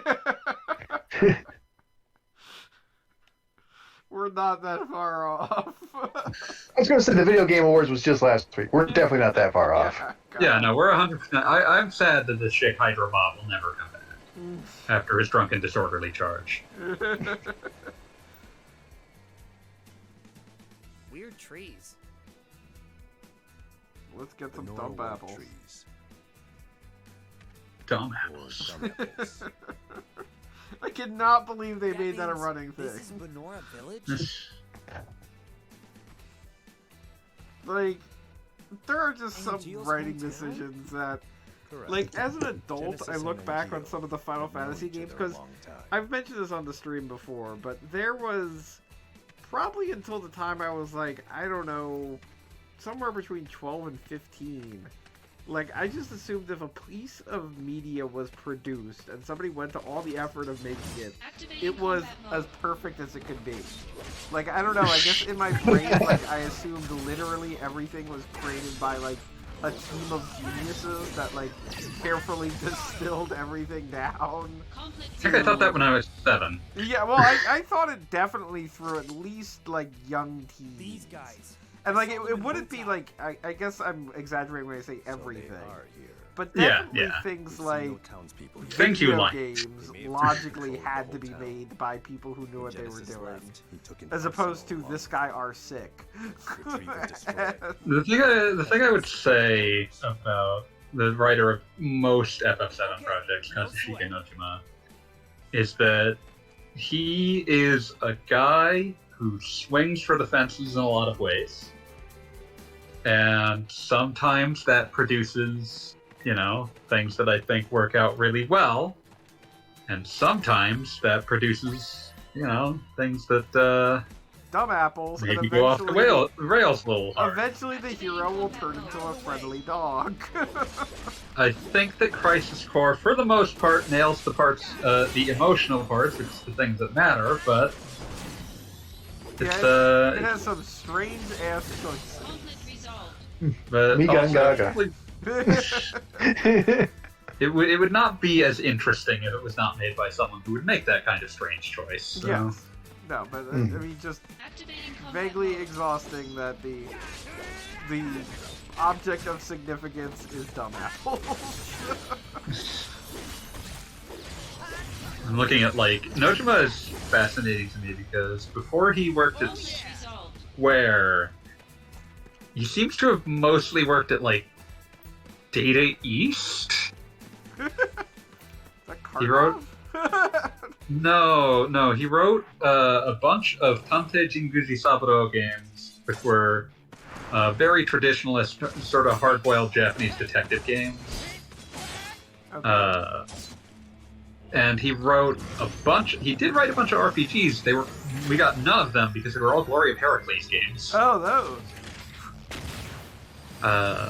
He wrote Glory of Heracles 2, 3, and 4. So, and then like he jumps over to Square with Bahamut Lagoon, which is another game that makes. Yeah, it is. I'm not sure if you're joking. I'm not sure if I'm joking. There are Japanese fans still very angry about some of the writing in that game. Because the protagonist does not end up with the heroine. But Yeah, and then he jumps from Bahamut Lagoon to FF7. Which is... I mean... pretty big step. Has there ever been like an oral history on how much Square expected Final Fantasy VII to succeed? It's clear that it was meant to be huge. Like they were really pushing to make it as big as they could because like they spent a lot of time rejecting pitches for FF7. So many rejected FF7 pitches that became games later. And it seems like a lot of different people were... It seems like it was almost like open season to most of the company to pitch ideas for FF7 because there's a lot of games that became games that were pitches for FF7 they eventually became games. But there's also just a lot of like none of those pitches seem to be from the same people. Sephiroth said it. Like makes sense. The technology. Well, I mean, everybody's theoretic. I mean, Final Fantasy, in and of itself, like one of the easy ones we've talked about before is Final Fantasy VII could have been Xenogears essentially, and like change a few things around in Xenogears, and it would work as a Final Fantasy game without issue. Like allegedly some parts of that pitch were an FF7 pitch. Yeah. And you can see exactly what, like, you know, they would just change the airship to be Bahamut or something, you know. Yeah, or the Invincible or something. Right. Yeah, and like, but you realize that Siphon would be Sid. Yeah, I could see that easily. God, yeah, that works so perfectly. It's amazing. Even with the C letter, yeah. Sorry, I've done this to you. Yeah, no, it makes perfect sense. But even beyond that, like, but you can see how also Xenogears then, like, I mean, I just recently played through Xenoblade Chronicles 3, and without spoiling anything, there is what is I consider to be a huge part of the Xenogears plot just lifted wholesale into Xenoblade Chronicles 3. Like, it is. Yeah. Do you know what I'm talking about? Or no, I don't yet. But it's one of those things that's like, yeah, I believe that because like I was actually just talking to someone who was like talking about like Xenoblade, but admitted like they hadn't played it, they just knew it by reputation. And I was like, yeah, like I think they're good games, but it's also one of those things where I feel like it's very hard for games directed by Tetsuya Takahashi to surprise me at this stage because he has like a very specific set of themes he loves to go back to. Yes, and this isn't even so much like it's just a theme. Like it is straight up beat for beat. Like here's the character, here's their deal, here's the surprise. And you're like, I do feel like just did that. To some extent, like for Takahashi, Xenogears is always the game that got away. Yeah, I can see that. A gravestone. Like just based on like, you know, anything like Xenoblade was not announced as Xenoblade; it was announced as Monado. Like it became Xenoblade because like essentially anything that Takahashi directs at this stage it like ends up being called Xeno something, like just as essentially like that's what he does. Right, and brand. My understanding is actually the story on that is that one of the Nintendo people came over and said to him, "Hey, why don't you just make this a Xeno game to honor the Xeno games you've done before?"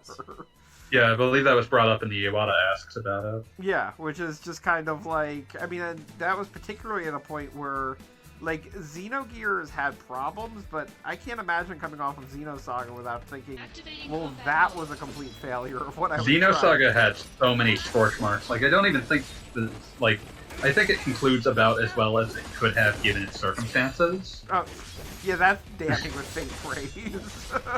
Yeah, I'm not trying to say anything too controversial here, but yeah, like, it's just one of those things where it's like, I mean, this was supposed to be a 6-part story, and you told one part in 3 games instead of 1.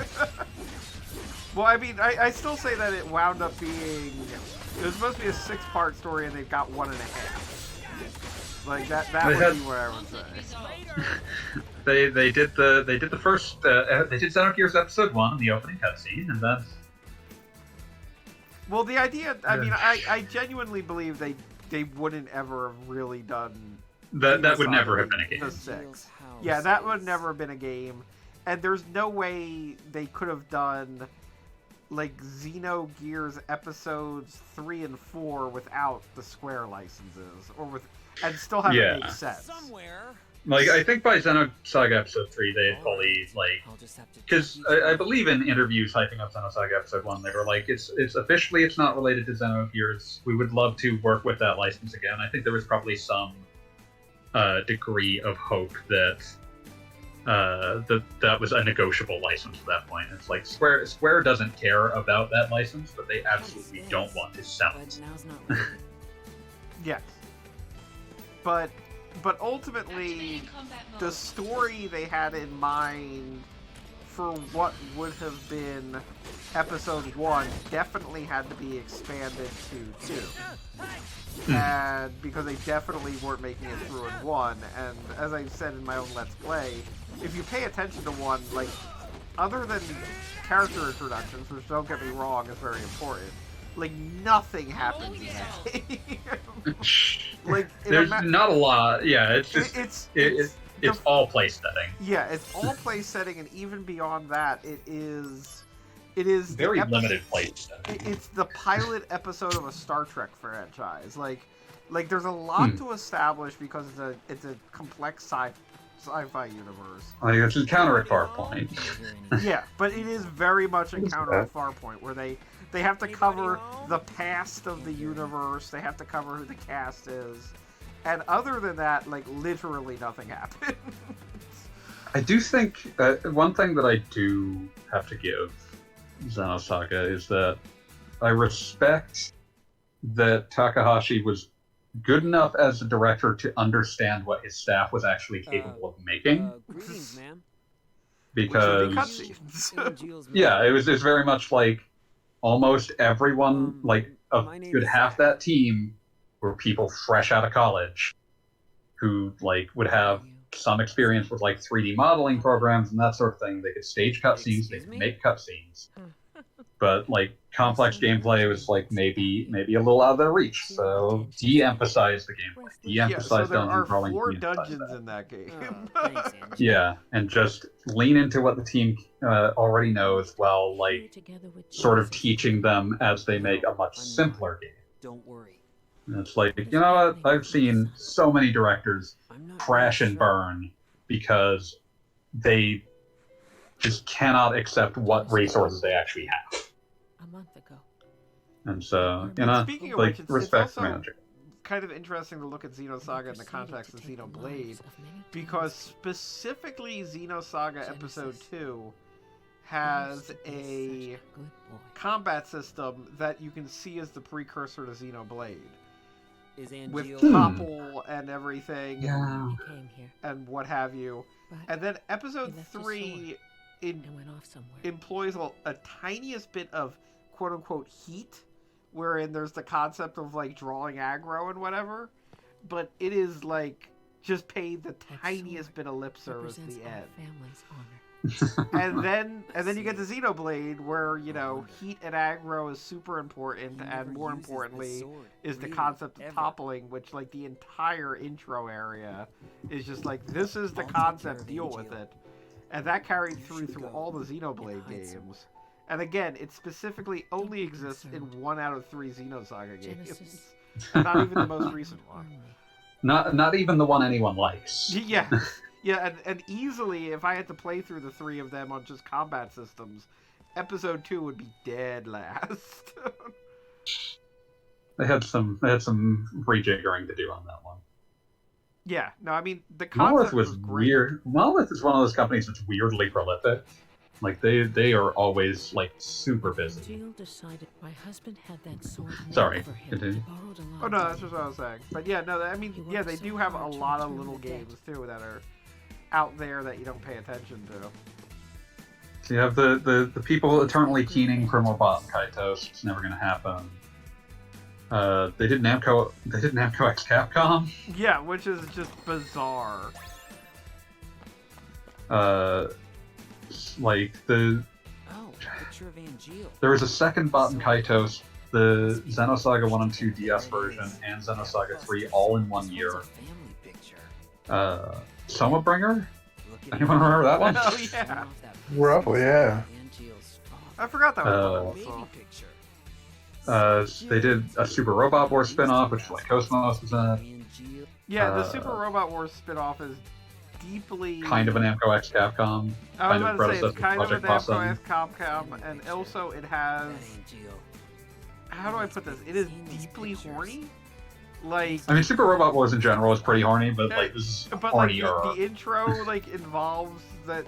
Like, the intro, which is... When I say the intro, I mean, like, the little, like, happy little anime cutscene that starts the game, or whatever. Like, every time you boot up the game. Distinctly, like, includes a bathing scene and the female characters comparing their breasts. And yeah, like, it's horny even by Super Robot Wars. I was about to say, it is... Like, you can't turn the game on without it being horny. You are immediately set your expectations. Yeah, no, I mean, like, there are plenty of horny... Like, Xenoblade Chronicles 2 is horny, but it's not like just, you know, Pyra's ass is shoved in your face every time you boot it up. Or at least which game booted up with a bathing scene? Super Robot Wars OG Saga Endless Frontier. Yeah. Which, with very little exaggeration, I wrote an article about this on my website that doesn't exist right now, but like 90% of the dialogue is breast-based in that game. It's real common. There's also, like, someone relished in the capacity to, like, just animate, like, Cosmos's, like, front chassis opening and her bouncing. Yes. You think it might be their HQ? And it is also the it's a weird thing to say, but it's the #1 game that I am amazed didn't have some sort of quote-unquote variable armor system so you couldn't dress up the female characters, because like all the description for the things in that game are like that. Talk is cheap. What was I gonna say? But yeah, and then right after that they released completely skipped in America for being not very good, Disaster Day of Crisis. Yes, I have heard of that game.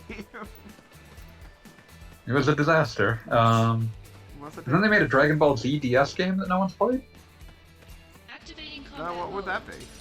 Dragon Ball Z Attack of the Saiyans. Interesting.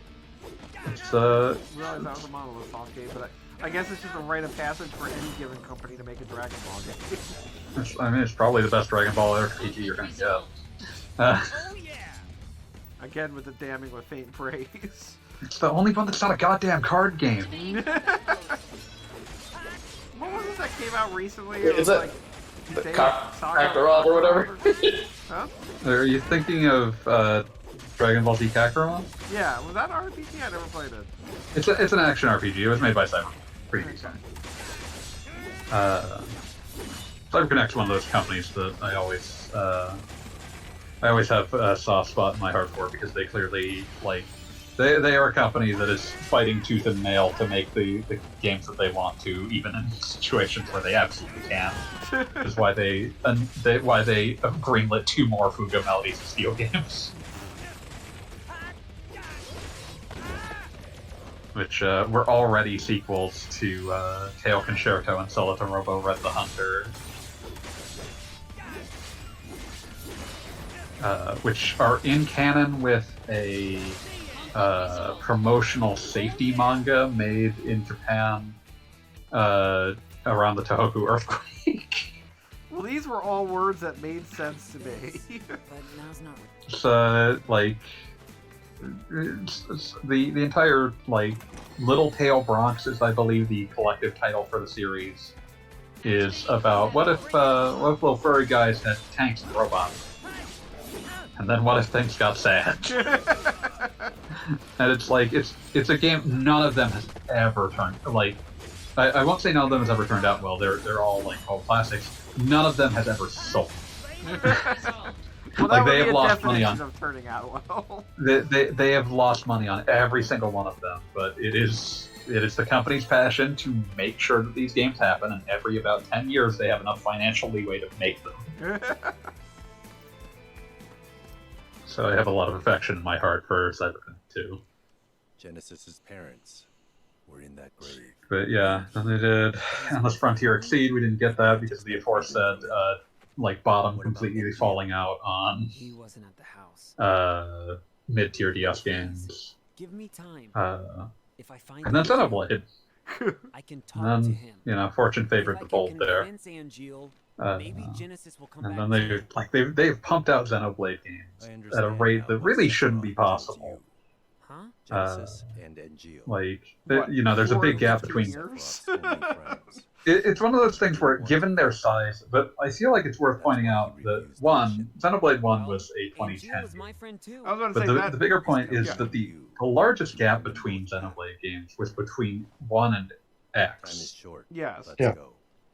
X to 2 is 2 years. Then 2 has that giant-ass expansion that's basically its own game. Then the definitive edition, which is like a pretty substantial update, at least in terms of assets, Of and a also game has from 12 years back. yeah. Well, it's and also then- got the Future Perfect. Yeah, the whatever it Future was called, Connected.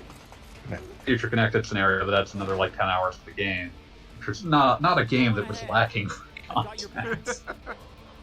And then Xenoblade Chronicles 3, 2 years later, which allegedly was mostly done by January. Which It was just- I will be writing an article about this at full length, but I do feel like 3, even made in those circumstances, I feel like 3 is the absolute distillation of stuff they've been trying to do since Xenogears. Yeah, And it's just the they made it. It came out amazing. If you told me this was the game that was rushed, I would be like, what the hell are you talking about? Yeah, it wasn't. Allegedly, it was essentially finished in late 2021, early 2022, and they were just sort of sitting, choosing where to put it in the release line. Which is why, when Splatoon needed to be pushed back to September, it was easy to slot Xenoblade 3 in for July, where it had been. Because it was done. It was basically done. They were probably mostly working on DLC by that point. And hey, there's going to be another big-ass DLC. I was about to say, I'm sure there's going to be another DLC game. that's frickin' the Golden Country. Yeah, it's just supposedly the story DLC is slated for 2020. December 2023 or earlier, I suppose. Because it says by December 2023. And honestly, like I said, they probably started working on that back in 2021. And also, if you played the game, I swear there's a part where it's like, if we decide to do a backstory DLC for this universe, here's a glowing red sign where it's going to be. This is either a really nice Easter egg or just a gigantic plot hook. And if it's an Easter egg, I will just be surprised.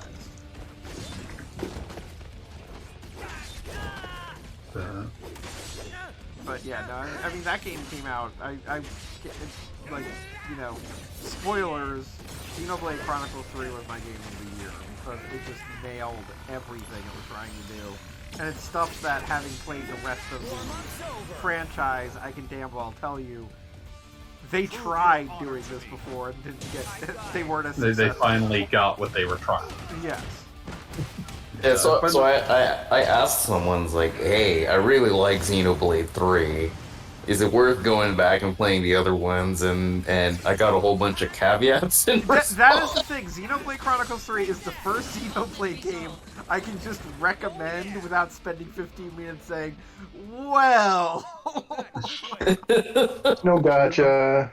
Yeah, no, I hate to say it, but I did see, I think it was Peklo made the comment that Xenoblade Chronicles 2 is the porn parody of itself, and I'm not certain I would go completely that far, but it's not far off. It's the horny manga spinoff.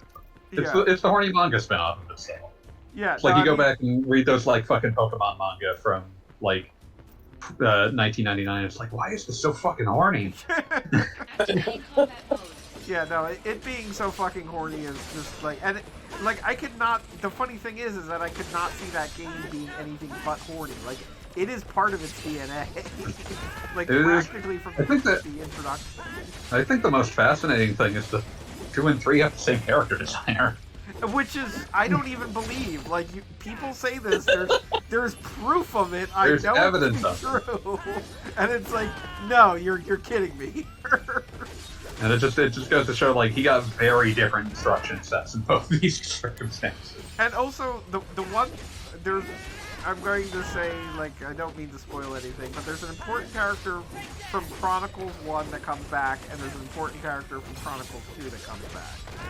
And the important character from Xenoblade Chronicles 2, which I can say this with some authority, I swear, like, half of the script for Xenoblade Chronicles 2 was desperately trying to get this character to be important, and they just literally never got there because Pyra and Mithra are basically, like, there's a reason they were the Smash representatives. Like, they are the most important people in that universe, and everybody else is just along for the ride. And I mean, it's all about that sword, and they're both a sword. So. Yeah, exactly. But Xenoblade Chronicles 3 would have been the most honest thing in the world if that character just said, "Oh, finally those girls aren't here, I can talk." Like, guess what? Yeah. I have a personality too, and it's kind of nice. But nobody could ever figure that out. But yeah, the fact that there's, like, even staff involved is just kind of funny because, like, a lot of 3 kind of feels like, okay, 2 happened over there and we're going to address it, but it's over there now. Like, two, when you look at it from any perspective that tries to make sense of the choices it's making, the only thing I can pull out is they just wanted to make sure it's sold.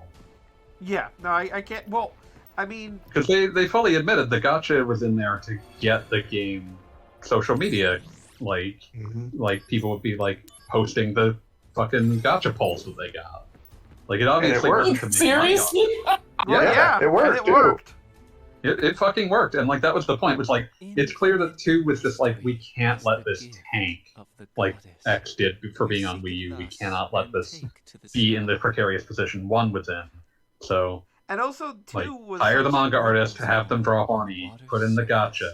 And also, let's not forget the fact that the main character who, like, I'm barely exaggerating, the entire universe hinges on is so much just, like, a nothing Tenchi Muyo character that, like, it is, like, you are just built to be a teenager that maps onto this guy. Yeah, like, it was designed to be like, we aren't certain, like, we need to try to lure in as many people as possible. It's like, I would almost describe it as a sacrifice game. Yeah, no, I couldn't disagree with that. And it's funny because as it gets towards the end, I do say that there are parts of it that are unmistakably Xeno. Like, never mind the fact that... But you have to lure them in. Yeah, you have to lure them in. But literally at the end, there's the freaking... I mean, spoilers if anybody cares, but there's the freaking 3 Zohars, and they're literally labeled in Latin... Father, Son, and Holy Ghost.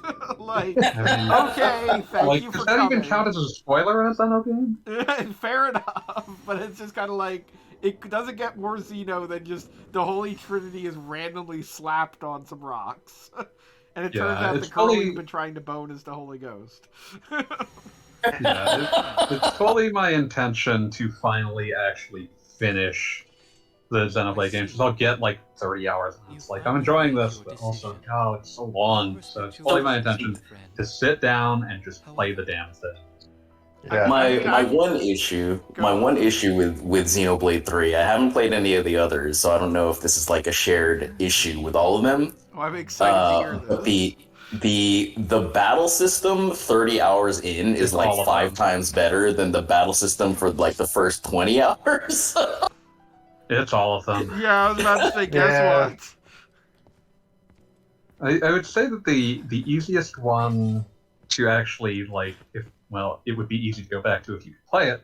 The easiest one to go back to would actually be X, because it is just a very different game. I was like X is like its whole other universe. I mean, literally. Yeah, They really should just dump that on Switch or make it like a Switch 2 launch type or something. The only reason I haven't gone back to playing it is because I know the minute I get 10 hours into it, they're going to announce the remake. I would fully believe that as a late era Switch. Like, we just want to like as we let this thing coast out its twilight years as we're prepping the fucking Super Switch or whatever. The Super Switch or whatever.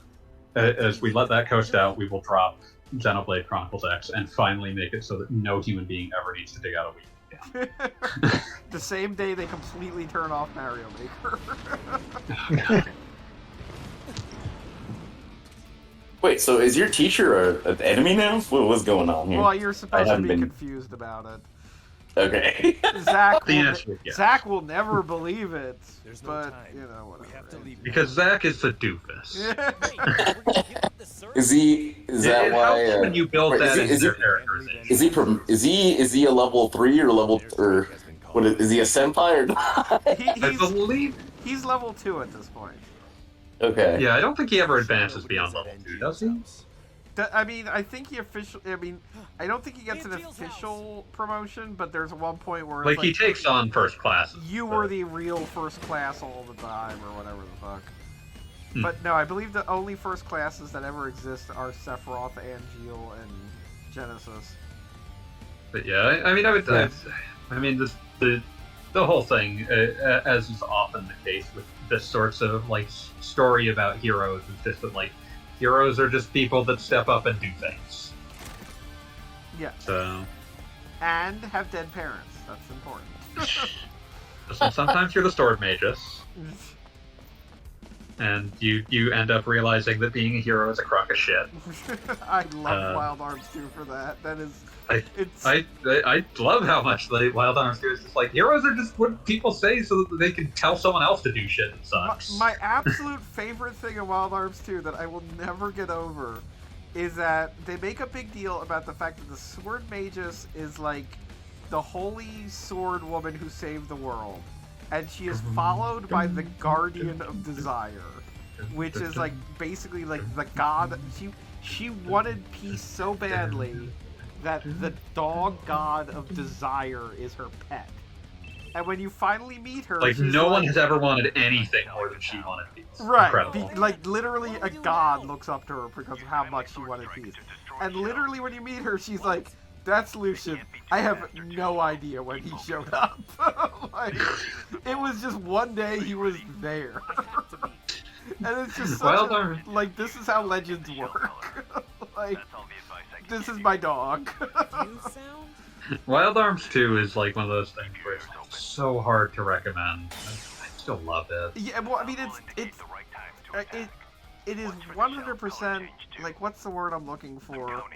Like, it is the best story in the worst packaging, in that, like, I really feel like so much of what goes on in that game is amazing as far as its messaging and, like, how it is, I wouldn't say a subversion of, what's traditional examination. Storytelling. Yeah, it's a very good examination. And it is, like, also presented terribly.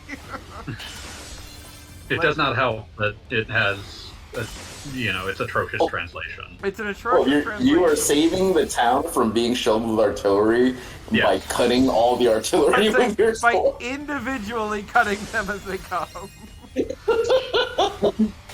But, yeah, like, the only good thing to come out of that translation is all of Liz's dialogue. But otherwise, yeah, just terrible translation. Which makes it difficult to tell how confusing the story actually is and how much it's just like... Well, that I do have to say is the other... Oh, I got a trophy for that. Which is the other problem I have with Wild Arms 2, which is it is an amazing story about sacrifice and heroism, and then they hang it on the final villain being an encroaching universe that is, like, literally its entire concept is that you can't understand it. You know what? I honestly dig that. Like, the concept of a sentient encroaching dimension is an incredible one. And the idea that you need to put it in something so you can kill it is also incredible. What you need to put it in is your sister's womb. And I'm sure that will end well. There's some stuff that definitely the translation is trying to skate over some things in addition to it just being bad. I forgot what I was supposed to be doing here, and I think I'm getting further away from it. Why am I getting further away from it? I think something's You gotta go back to his mom's house. Oh, is that what I was supposed to do? Well, the entire town might die now. I apologize. See what you've done. I mean, they only explained it. I was talking about. There was that Wild one Arms 2, indicator that Bob walked right past. Yeah, going back to Xenoblade, they've remastered Xenoblade 1, right? Did they make did they drip the like adding stuff to the combat system any faster, or is it they're just like, you know what, we think you should have to slog for 20 hours until you get a Like, I get why they do it, because it's one of the most complex combat systems on planet Earth. Yeah. The first one, I think, is actually pretty simple, for the most part. Relatively speaking. I mean, I hate to say it, but, like, it's a weird thing, but there's a reason Xeno characters map well to Smash Brothers. Like, it is, in my opinion... They're complicated? Well, no, it is something that it is... Like, it uses a controller well, I feel like is the best way to put it. Like how it's mapped. A certain tactileness? Yeah, there's a tactileness to it. Like, I've often said that in a good way, I think of the combat in the Xenoblade games as a good kind of crunchy. In that, like, it's like a jawbreaker. It's like, it's fun if you're in the mood for it, but it is definitely, it has some crunch to it. But if you're just looking for a chocolate bar, you're gonna have a bad time. Yeah, speaking of fighting games, Charlie, we're gonna play Street Fighter 6 when that's out, right? We're gonna play Street Fighter 6 when that's out, right? Yes. Did you see today they announced that the new Spider-Man comes out the same day as the new Street Fighter? Wow, that's quite a move. I'm gonna have to watch me some multiverse Spider-Man action and then play Street Fighter. I mean, that sounds like a good day, if I'm being honest. I agree with you. No matter where. Just gonna go home and make my weird Monster Man in Street Fighter 6. I was looking at fucking one of the new characters they announced, like Manon, and all I can think is like someone like looked at Abel's playstyle and said, "We are going to attach this to a character that people will not immediately forget 5 seconds after seeing them." What was up with that, Abel? Abel is just the most like boring character I've ever seen in terms of his design. I don't know what happened. It's like someone looked at Alex and was like, we need him to be less edgy. I was about to say, and this is hot on the heels of Alex, who, like, I used to think was the pinnacle of forgettable. Alex they eventually got over by virtue of people loving Street Fighter 3 and making him just extremely New York. I mean, going the thing that I like about Alex is that, like, he's just fighting for his dad's car, like, I'm into that. He's just a dude. Like, I like the concept of contrasting Alex with the Illuminati. Yes. That, like, it's just like, their plans go to hell because it's just some guy who wants his car back. Some Brooklyn guy. Like, I mean, Dudley was also fighting for his dad's car. It's an oddly specific thing. Alex was mostly fighting for, like, his mechanic, like, surrogate father who got injured by these. But it's like, it's the exact attitude of, like, some like angry Brooklynite yelling at you, "Hey, you just fucked up my friend." Yeah, I don't care if you're red and blue. And then he puts you on power bomb. Tuesday. Power bomb. Right. Good stream. It's Tuesday. It is. So, wait, is this the? The remake. Yeah.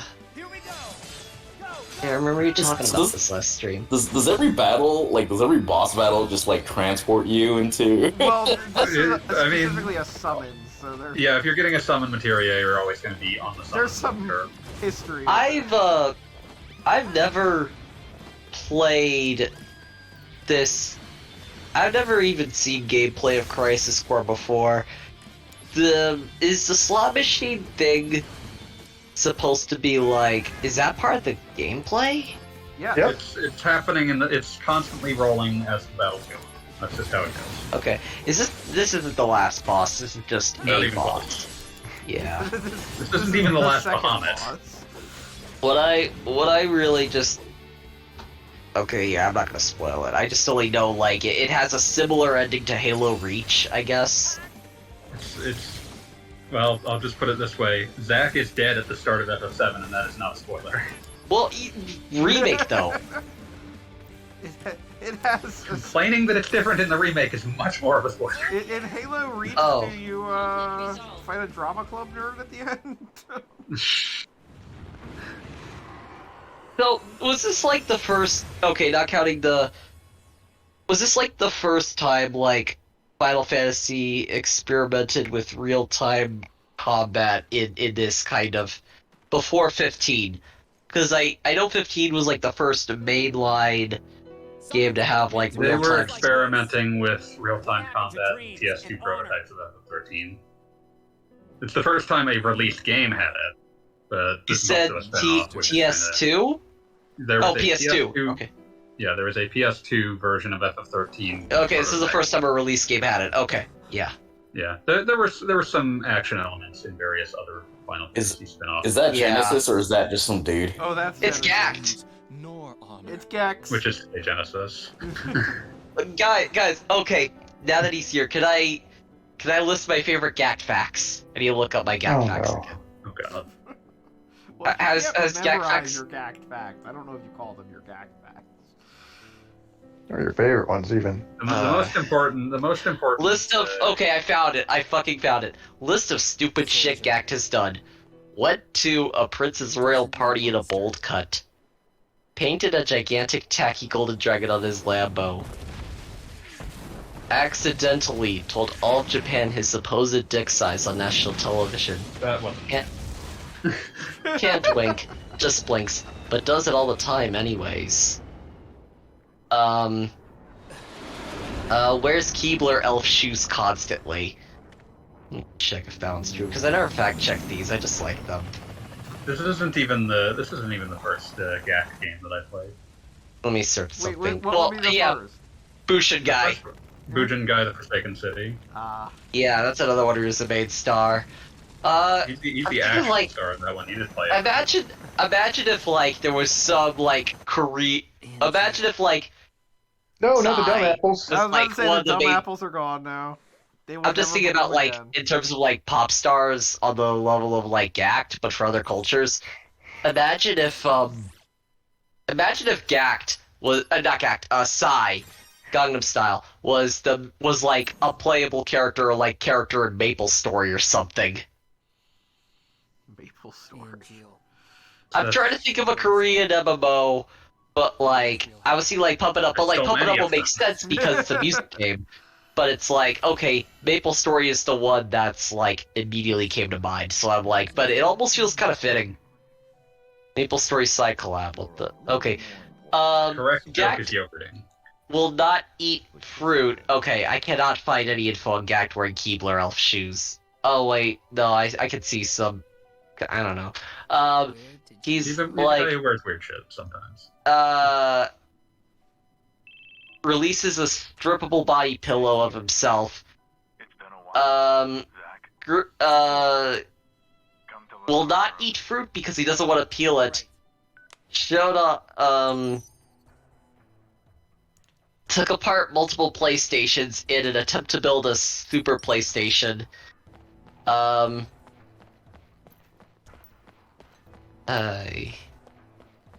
Literally was selling empty bottles of cologne that he used up. I could see that. Zach. So, Hardly follows any accounts on Twitter that aren't related to himself, and those are Funny or Die, OMG Sex Facts, and OMG Celeb Facts. They only talk about Sephiroth spray. That's a commitment to the bit. But Sephiroth Yeah. is in B Unit. Well, our heroes are chosen by the media. I like Tweeted the that he separation. ejaculates soy milk. I like the implication here that Sephiroth is basically a hero just because the media tells people he's a hero. Oh. I mean, Ain't that how the media works, you know? It's commentary. you wouldn't accuse FF7 and its progeny of being unaware. We could talk about how, you know, Soldier and how it relates to, like, apparently we were the heroes of Afghanistan, but some people say we only did it for oil or something. We did. We did. Yes. Okay, good. Glad we're on the same page. I thought I'd be happier. How many people? 7? Okay, yeah. Understandable. Right, he did just get Really? promoted? Happened too fast. Congrats on your promotion. Zack, I'm afraid I need your assistance again. So there's your answer. He's Soldier something, whatever was Are just you said. assuming that there's fundamental- Okay. I love Is paying this official, or like one of those things where it's like, hey, we're giving you all the duties, but we're not giving you the pay No, it increase looks like yet? official. I mean, the fancy lad in the suit told Go to him, the so... briefing room and change Oh, into a also, first-class Fanboy, uniform. we were talking about it earlier about Rufus being the fail son, but don't they establish that Lazarus here, or Lazard, or whatever, is the bastard child of President Rufus? Yeah, Or President Rufus? Shinra. President Shinra? President Shinra. Rufus's brother. I mean, but Rufus is the one he put under house arrest. Yes. Yeah, but his point being is that it's all fail sons, and here's another one. I mean, just like any corporation. Mostly it's bastard children that are VPs. How did his outfit change, or did it? He became first class. Yeah, he got like a different pauldron or whatever. Your first class pauldrons. I love that now that you're from the first class, you will be judged.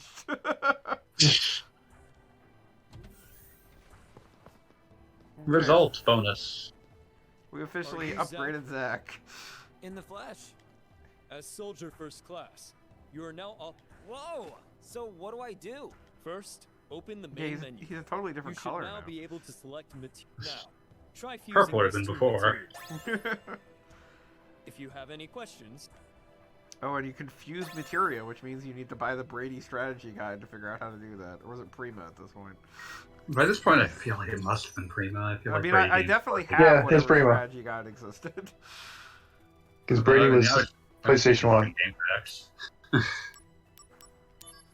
fuse materia. Where's versus books? Where'd they go? Where did they go? Bad news. Wait, Oh, no. every time you bring up the menu, is he in a different pose? Because I see Well, he's just got the got hand on promoted, hip now. so he might. Yeah, he's trying to look good for the promotion. So the fist pump pose is for second class soldiers only. now he's doing his like posing on the beach thing, like hi. This is his cover Hey, you of go, Trophy. 17 magazine. I'm businessman. FF17 magazine. All right, well, we just did like 2 hours of this game and 2 chapters. I think I am good for the night. I forget how many chapters there are in this, but It's like 6. let's see, let me check. Maybe 8. It should be 7. That would be appropriate. Okay. 10. Oh, it's done. Well, some other gag facts are said on TV that a Squall Leonhardt from Final Fantasy VIII figure was actually a figure of him. That's like Robert Downey Jr. saying that, oh, this Iron Man action figure is actually a Robert Downey Jr. action figure. Cole doesn't really look that much like that. Yeah, well, he he's like was a based real on his inspiration, but then for Genesis they got the actual guy, so yeah. He said he almost died while swimming in the sea, and the only reason he didn't die was because he realized he hadn't had sex recently. I'm That's sure. something to do. All right, well, I'm gonna cut it for the evening. Mhm. So Uh, we'll see what we're doing next week, but it I probably didn't won't even be talk this. about I didn't even talk about Anal Coon yet. All right, that's it. We're done. Yeah. Good night, everybody.